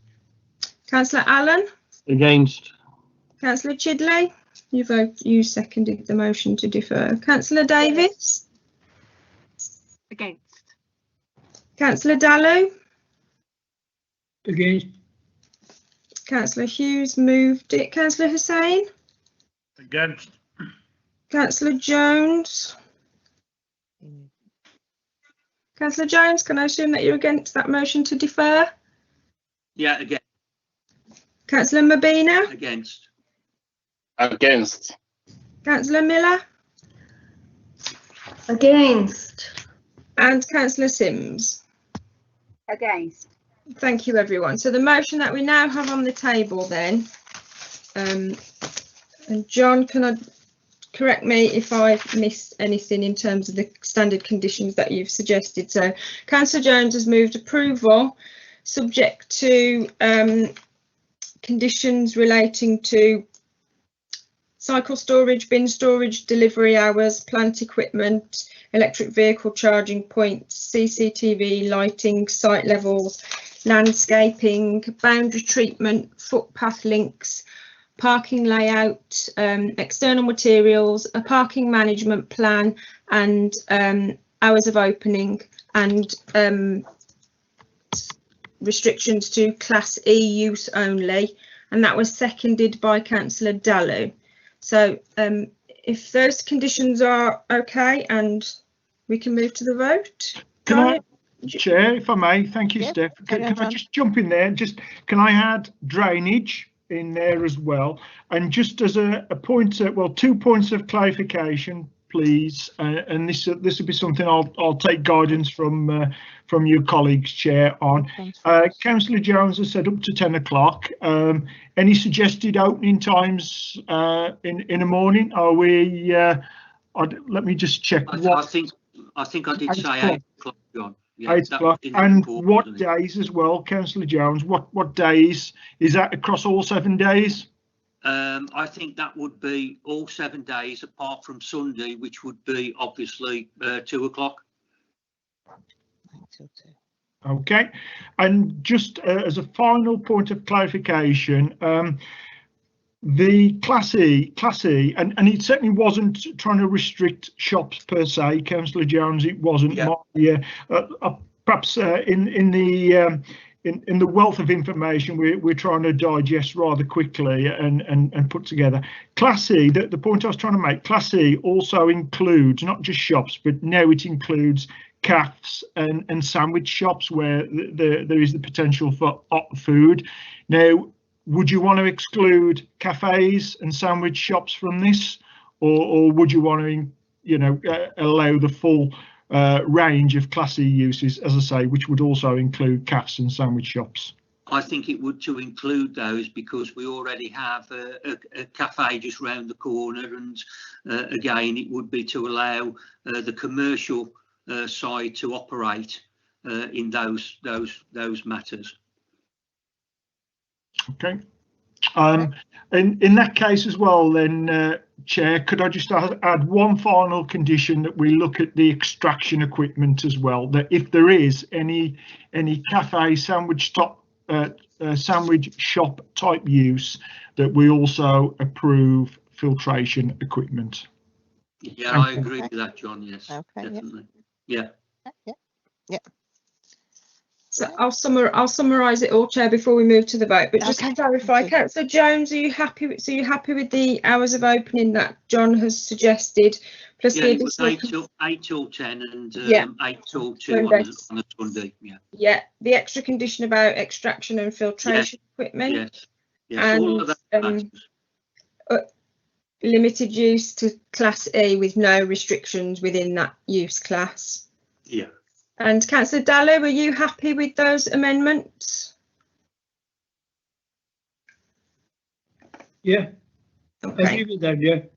Okay, so the motion that's on the table is approval subject to conditions relating to cycle storage, bin storage, delivery hours, plant equipment, electric vehicle charging points, CCTV, lighting, site levels, landscaping, boundary treatment, footpath links, parking layout, external materials, submission of a parking management plan, hours of opening being restricted to 8 AM to 10 PM Monday to Saturday, 8 AM to 2 PM on Sunday, use classes restricted to Class E, and extraction and filtration equipment.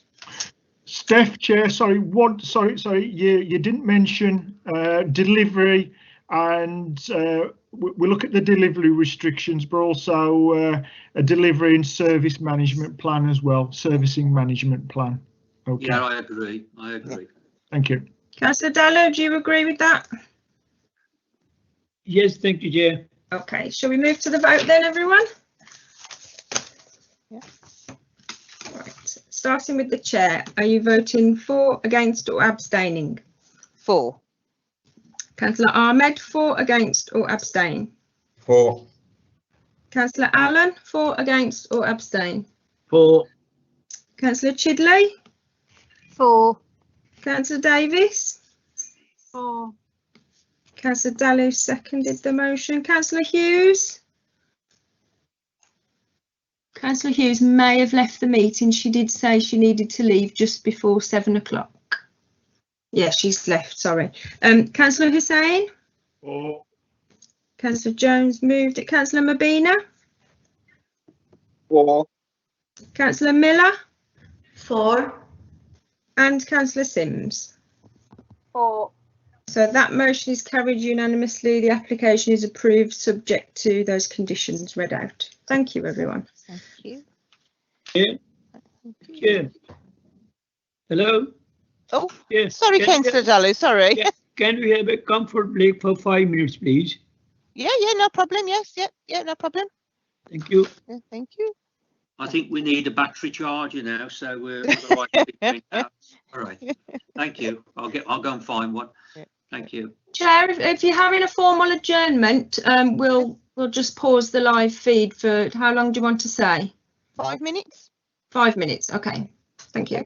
Thank you. Yeah, I agree with 5 minutes. That's why I put forward.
you restart the live feed and let me know?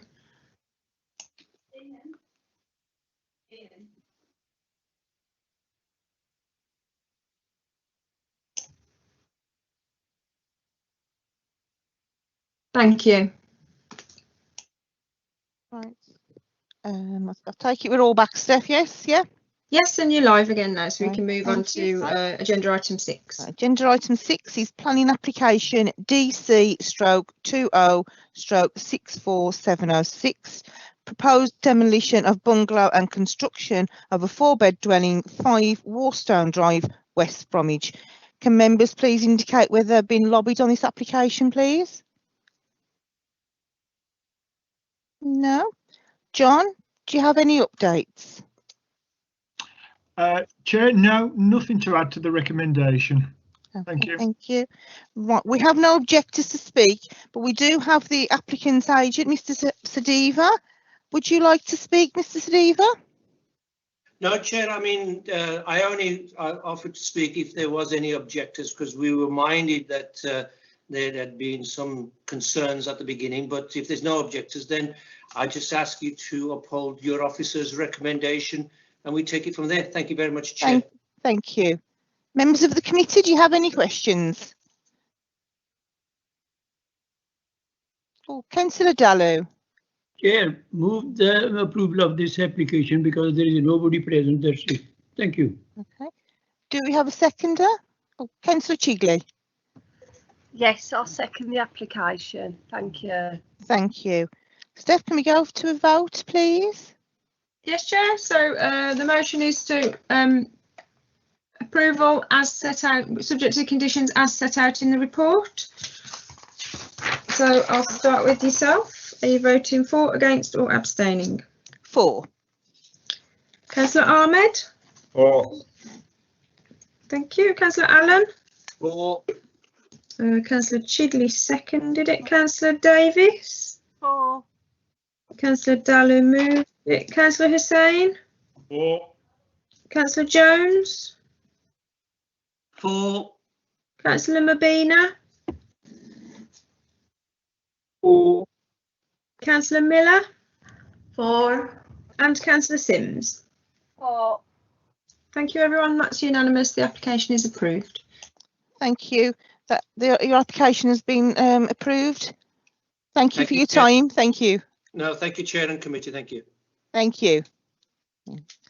Right, agenda item 7, planning application DC/20/64964. Proposed single-storey side and rear extension with raised platform, 71 Richmond Hill, Albury. Can members indicate if they've been lobbied on this application, please? Councillor Chigley? Sorry, that was a legacy hand. Sorry. Okay. Sorry, Chair. That's okay. Right, we have the applicant present, Mr. or Mrs. Khan. Do you want to speak to the committee? Sorry, Chair. No, we just wanted to listen in. Really, I don't think I have anything to say. Really. Okay, thanks. Oh, thank you. Oh, John, do you have any updates for us? Sorry. Chair, no updates. It's all as per the recommendation in the agenda. Thank you. Members, do you have any? Sorry, do you have any questions? Councillor Allen. Sorry.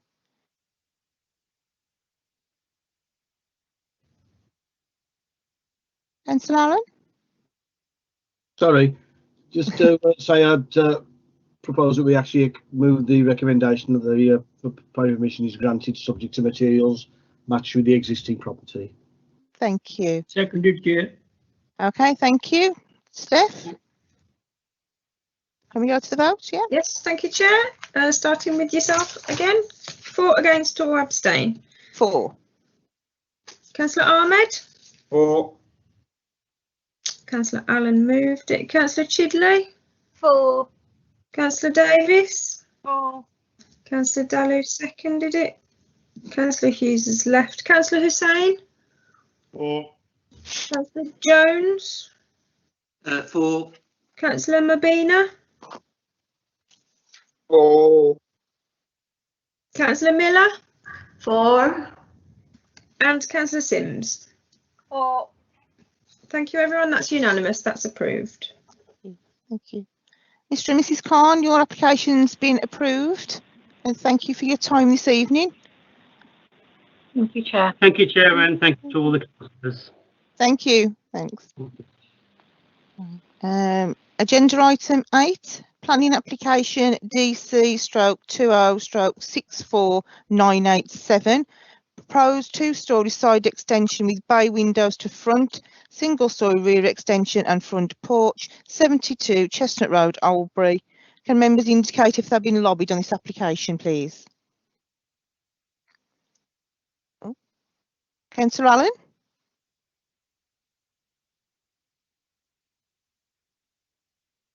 Sorry, Legacy hand. I must. Oh. Marvellous, really. John, do you have any updates for us? Chair, no, nothing to add. Thank you. Thank you. Do any of the committee have any questions? No. Councillor Chigley. Yeah, I'd just like to put forward a motion to approve it with the conditions. Thank you. Thank you. Do we have a seconder? Seconded, Chair. Thank you, Councillor Dalu. Steph, can we go to the vote? Yes, thank you, Chair. So the motion is approval as set out in the report, which is subject to external materials matching the existing property. Chair, for, against or abstain? 4. Councillor Ahmed? 4. Councillor Allen? 4. Councillor Chidley moved it. Councillor Davis? 4. Councillor Dalu seconded. Councillor Hussain? 4. Councillor Jones? 4. Councillor Mabina? 4. Councillor Miller? 4. And Councillor Sims? 4. That's unanimous, Chair. That application's approved. Thank you. All right. Agenda item 9, planning application DC/20/65023. Proposed change of use to hot food takeaway with extraction flue to rear 5 High Street, Tipton. Can members indicate whether they've been lobbied on this application, please? Oh. Councillor Chigley, is that a historic hand? Yes, it is. Apologies, Chair. It's okay. Oh, John, do you have any updates for us? Yeah, thank you, Chair. Just the one, just to clarify the planning history with this application. It is detailed in your amended papers, members, but I will just reiterate that we have indeed had 4 refusals for a hot food takeaway on this site back in the 1990s, and where the case officer listed the history, there's only 3 of the refusals listed. But as I say, that is clarified within your table papers. But just to mention that in fact the last application we had on this site back in 2001, which was for use as a sandwich shop and included hot food, and that was actually in the description of development, it was approved. Thank you, Chair. Thank you. Do any members have any questions? Councillor Jones. Not a question, but I'll move the recommendation as laid out. Thank you. Do we have a seconder? Seconded, Chair. Thank you, Councillor Dalu. Steph, can we go for the vote? Yes, thank you, Chair. So the recommendation is planning permission is granted subject to details of odour control equipment, noise attenuation and future maintenance to be submitted and thereafter retained, and opening hours being limited from 9 AM to 11 PM Monday to Friday and 10 AM to 11:30 Saturday and Sunday. Chair, are you voting for, against or abstaining? 4. Councillor Ahmed? 4. Councillor Allen? 4. Councillor Chidley? 4. Councillor Davis? 4. Councillor Dalu seconded it. Councillor Hussain? For. Councillor Jones moved it. Councillor Mabina? For. Councillor Miller? For. And Councillor Sims? For. That's unanimous again, Chair. That application's approved. Thank you. Agenda item 10, planning application DC 2065051, proposed single-storey rear extension to the existing crematorium flower store to front and additional parking spaces, West Bromwich Crematorium, Newton Road, West Bromwich. Can members indicate if they've been lobbied, please? No? John, do you have any updates for us? Right. Yes, thank you, Chair. Just to let members know, we've had a very late representation from the police. In fact, their comments only arrived an hour or so before committee started. No objections. We're pleased to know no objections from the police, but they've asked if 2 extra conditions could be added to the recommendation. 1 for approval of external lighting and 2 CCTV as well. Thank you. Thank you. Right. We have the applicant, Mr. Reynolds, present, along with the agent, Mr. Hussain, who wishes to speak. Mr. Hussain, do you want to speak? No, I think he'd prefer it if I spoke. Thank you. Okay, Mr. Reynolds, you have 5 minutes. Thank you very much, Chair. Thank you.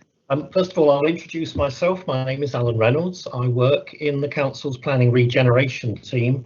I've been working with colleagues in bereavement services and a team of technical experts on both this application for the crematorium and for the next application on your agenda, which relates to the new cemetery. We've been looking at this for some time.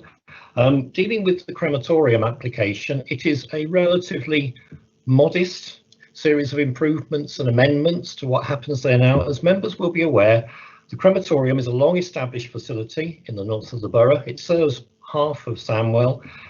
It's modern. It's had a lot of modernisation gone into it over the last decade or so, but it's clear that we need to continue to invest in this to upgrade the facilities. Most of what's happened has been for the improvement of the customer-facing facilities. There's been a new chapel, for example, cafe.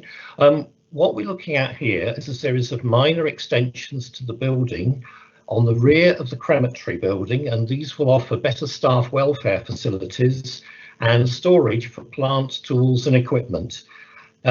We took the opportunity then to review how the service yard works. The service yard is like service yards often are. It's not that great. It's just evolved over time. There are some issues relating to security of the premises and also to the health and safety of staff and to members of the public. It's not well separated from the public parts of the whole crematorium site. It's also not very accessible by modern vehicles. So that part of it will include enlarging service yard, additional fencing, improving the access lane and turning facilities for vehicles using it. It will also look to restrict pedestrian movement around the site so that pedestrians are not permitted to move along the northern part of the site closest to the field boundary. That will make it safer for pedestrians using the site and safer for staff working at the crematorium, because they then won't come into conflict with members of the public. Moving to the front of the site, there's an application. The application covers a small car park immediately to the left of the entrance you come in. That car park is a legacy from when it was a coach parking area. The car park is laid out rather on the squint. It doesn't make the best use of its site. So we're looking at a minor upgrade to that and a reconfiguration to turn the spaces through 45 degrees, which enables us to increase the number of spaces from 22 to 33. It will deal with the occasional capacity issues that we experience at the crematorium when it's particularly busy, but it won't impact on the ambience of the overall site, which is the most important factor for colleagues in bereavement services. We don't want it looking like a supermarket car park there. That's not the idea at all.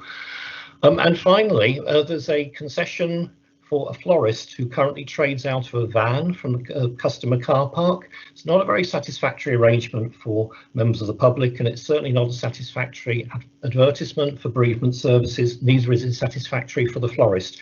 So we're looking in consultation with that person. We've defined a site, and in front, just as you enter the site on the right hand side, there's a site proposed for a small building which will be a florist's kiosk to give that person a permanent position there. And again, the design aspects, so I don't think we need to go into the detail of this too much, so I'm happy to answer questions on them, but the design of the 3 minor extensions at the rear of the main crematorium building and for the florist kiosk have been very much done with reference to the existing built form and materials of the crematorium. So we're looking at very traditional, we're looking at red brick, tiled roofs, pitched roofs. So overall, this will be a relatively modest extension to the crematorium. It is within the Greenbelt, but this type of use is acceptable in the Greenbelt, and the impact, we believe, will be relatively modest. That's all I have to say, and I'm happy to take any questions from members. Thank you, Mr. Reynolds. Members, do you have any questions?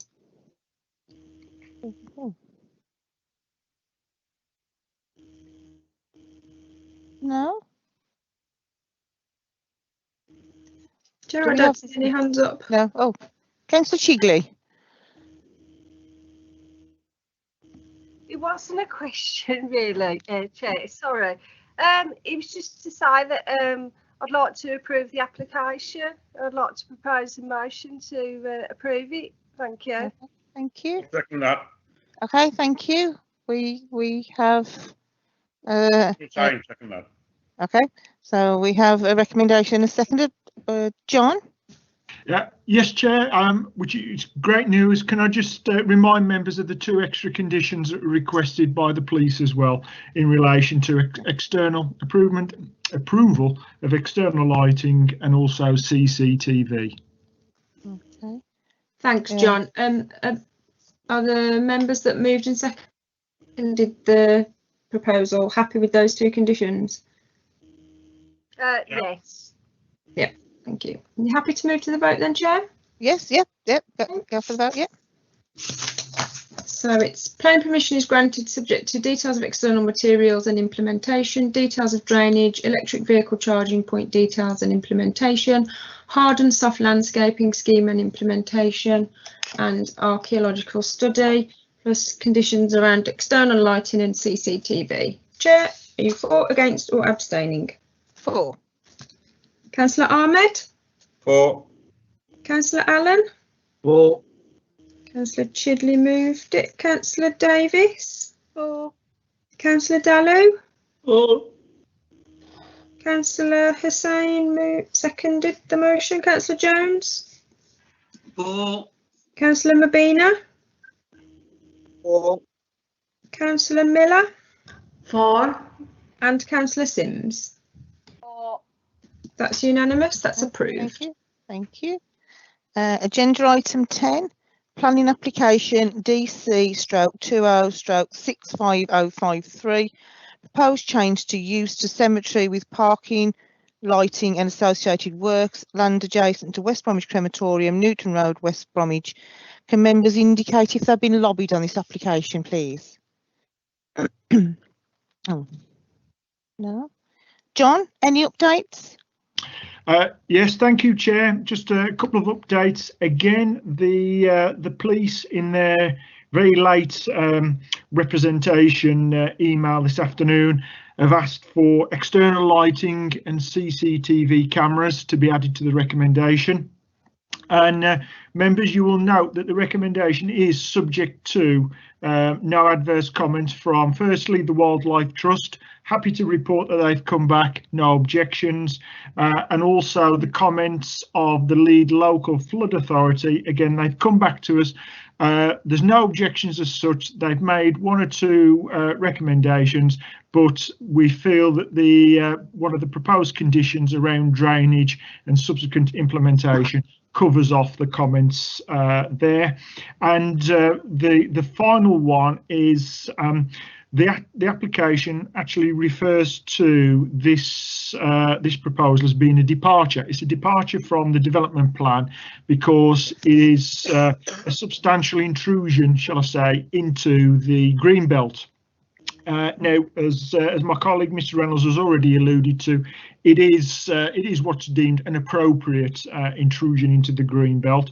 But nonetheless, because of that, the application, if members are minded to approve this evening, it will have to be referred to full council for ratification. Thank you. Thank you, John. Mr. Reynolds, do you want to speak? Thank you, Chair. Yes, I would like to introduce this one just to update members and give them something of the background to this. If I could deal with the last point first. Obviously, we had the very late intervention from the police. I didn't cover it off in the previous one, but both CCTV and lighting will be provided both for the new cemetery site, and there's an existing system and comprehensive lighting across the existing crematorium. They will be updated and upgraded. It is our intention to make both sites fully compliant with that one, so it's a perfectly reasonable one.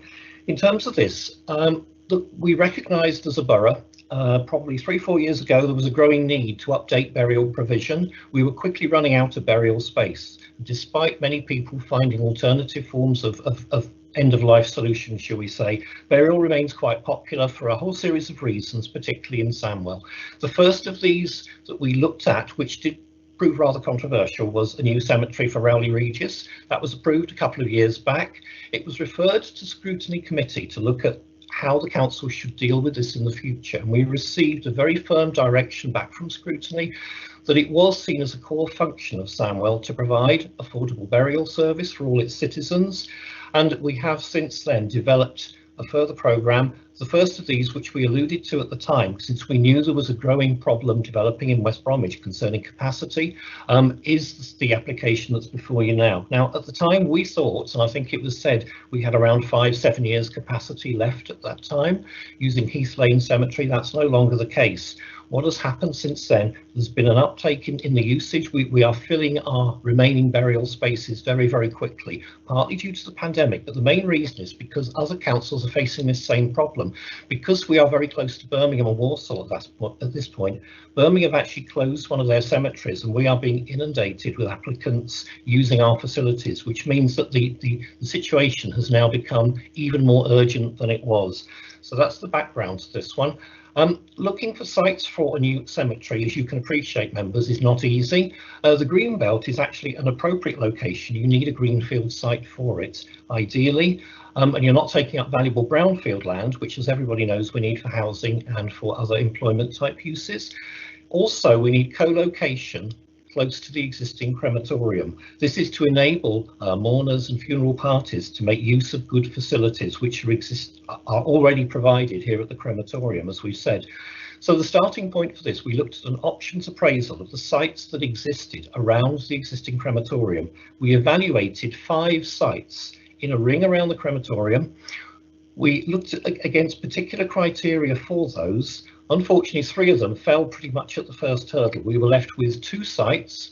The favoured option was the one which is just to the left of the cursor on the screen. It is the 2 fields next to the motorway, which are part of Forge Farm, that's it, just there, which are opposite the exit to the crematorium. That was the front runner. It fitted many of our categories and criteria. It was close to the crematorium. It was ideal in many ways. However, we experienced a technical problem which proved to be insoluble. No pun intended. The water table is very high at that point, and there was nothing that we could do to guarantee overcoming that issue. As you can appreciate, this is a very sensitive subject, the question of water table when it comes to burials, and we are governed as a council by Environment Agency legislation on this one, which requires a dry depth of 2.8 metres for normal cemeteries. That's quite a challenging ask at the moment. We found we didn't have that at this site. When we looked into mitigation measures, none of them, while we could have spent a great deal of money on the council's behalf, none of them could guarantee to work. And reluctantly, we had to walk away from that site. So we went to our second favoured option, which is the application site that's before you now. In many ways, it's a good site. It's alongside the crematorium. It fronts the Newton Road. We're able to put in a new access to provide access for vehicles directly opposite Water Lane, as shown on the proposals plan. In many ways, it's ideal. Half of the site, at least, is suitable in water terms. The big issue we face on this one, it is part of a local nature reserve and a site of importance for nature conservation. And that is the real policy stumbling block on this one. We looked more closely at that one, and both those designations relate to a very large area of land in the Sandwell Valley around Forge Mill Lake, the RSPB Centre, the Balancing Lakes and the floodplain. The actual sites that are part of this field that really matter. Bearing in mind this is currently a field which is in agricultural production. It's been used for wheat production as part of Forge Mill Farm for the last 2 years. The actual part that is important for nature conservation purposes are the trees and hedgerows at the top end, the northern end of the site. Those we cannot be developing and we won't be developing, so development is constrained to pretty much the bottom half of the site, the southernmost part of the site, closest to the crematorium. That will give us a good scheme of development. It will give us plenty of years future burial capacity, and you'll see from the scheme plan, you have seen from the scheme plan, we're not proposing any buildings on there. There will be sharing of the existing facilities at the crematorium. There will be linkages between the crematorium and the new cemetery site, but the new cemetery would have its own car park, its own junction with traffic signals, allowing people who want to use that and then exit the site to use it that way. So it won't add too significantly to congestion at the existing crematorium. And we have had discussions with the Wildlife Trust, who was mentioned at the start of the meeting. We were aware of this and the sensitivity of the site. What we wanted to do was to engage with them and understand how we could not only not make things worse, but actually to improve aspects of biodiversity and the ecological richness of this site. So we've tackled that one. We've had several productive meetings with the Wildlife Trust. We've come up with a mitigation strategy which involves creating a wildflower meadow on the parts of the site that we can't develop. Also, although the design's not finalised as yet, the drainage for the car park, which will not go into storm drains, will be via a swale into either a reed pond or to a small wildlife pond. The details of that have not been looked at. We had an independent ecological consultations report went on this one, and it's come back positively that in fact the development of the site, subject to the mitigation measures, will in fact improve its biodiversity value. So we're content that this one has enabled us to overcome the policy issues regarding the site of importance for nature conservation and the local nature reserve. So with that, given that there is an overriding need for new burial sites, we feel this works as a very good one. It is the only viable site that's open to us. It does need to be developed quite quickly in view of the pressures that we're under, as I outlined at the start of this. And we have overcome the one particular issue that we did face, which was the ecological issues. But I'm happy to take any questions on that one. Sorry, that was an awful lot of words, everyone. I wanted to fit everything in it and give people a flavour for what has been quite a complex scheme and quite a difficult background. Thank you. Members, do you have any questions? Councillor Ahmed. Thank you, Chair. First of all, can I say I welcome this scheme cemetery within Sandwell. I think there is a need for it now and for the future as well. My question is regarding the burial and the water. Have you mentioned earlier on the first site there was an issue with the water and all that? This site, I've been looking at the details regarding like 50 meters from the from the water and the 30 meters and all that. So how does that compare to the old site, and is going to be any water coming into the graves or not, or how long will it take before the water drains into the graves? Thank you. That's a really good question, Councillor Ahmed. What we've done, and one of the reasons why the other 3 sites at the start of the options appraisal had to be dismissed, one of the reasons was we need to carry out 12 months of active groundwater management and monitoring. So what we do, we actually install drill holes across the site and we monitor it down to a depth. And we've done that on both the site in Forge Lane and on this site. So there have been monitoring stations, about 8 or 9 of them across the site over a 12-month period. So we monitor the actual groundwater at all times of the year to give us a flavour of how things are. Clearly years vary from year to year. But what we found was, while that site had serious problems and the groundwater levels were very high at certain times, with this one, the groundwater levels are moderate. They are acceptable in the part of the site that is to be developed.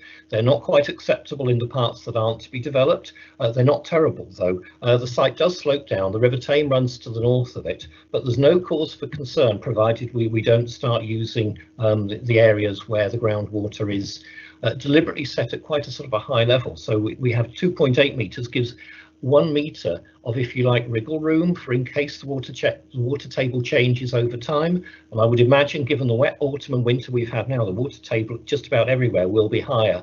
So the Environment Agency regulations do cover that one off. But it is a good question, and we have looked into that one. Clearly, it would be irresponsible to do this unless we carried out active monitoring of that site. Thank you. Any further questions, members? Can we have a recommendation, a motion, please? Oh, Councillor Hussain. I'd like to move move the motion that with the recommendations and. Seconded, Chair. Okay, thank you. Councillor Chigley. It's okay. I was just going to second it. It's okay. Okay, thank you. Steph, do we need to go to the vote? Yes, Chair, we can. Yeah. So if members are happy, I won't read out the whole recommendation, but I will just point out that this is subject to the council agreeing to depart from the policy. So with that then, Chair, are you for, against or abstaining? For. Councillor Ahmed? For. Councillor Allen? For. Councillor Chidley? For. Councillor Davis? For. Councillor Dalu seconded the motion. Councillor Hussain moved the motion. Councillor Jones? For. Councillor Mabina? For. For. And Councillor Sims? For. Thank you, that's unanimous. The application's approved. Thank you. Thank you. Thank you for your time, Mr. Reynolds. Thank you. Thank you all. Thank you. Good night. Bye. Agenda item 12, application determined under powers delegated to the Director of Regeneration and Growth. Chair, John? Chair, before you move any further. Okay. Chair. Yes, I'm here. Before you move any further, I want to make a correction.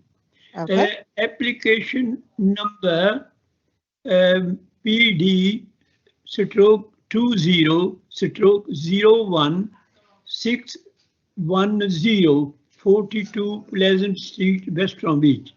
And that should be in Green and Ling, not Wensbury South. All right. Okay. Okay. Thank you, Councillor Dallow. John? Oh. John? Yeah, okay, sorry, Chair. Okay. Yeah, no, You left us then. No, not falling asleep. Yeah, it's been a long day for us all, hasn't it? Yes. No, it's noted, Chair. It's not a problem. Okay, thank you. Right. Agenda item 13, decisions of the Planning Inspectorate. John, do you need to say anything, John? No, it's just for noting, Chair. You see that we've had 2 dismissed, so we've won 2, and unfortunately the third one, Pleasant Street, West Bromwich. Unusually, we'd already had a planning inspector's decision on this one, and this decision overturns the previous inspector's decision. It's quite bizarre, but there we are. Noted. Thank you, John. Chair, before we close the meeting formally, can I just come back in quickly on a procedural thing? I neglected to add the extra conditions that the police had recommended on that last application. Councillor Hussain moved the motion and Councillor Dalu seconded it. I'll just clarify that that was including the 2 extra conditions that the police had suggested.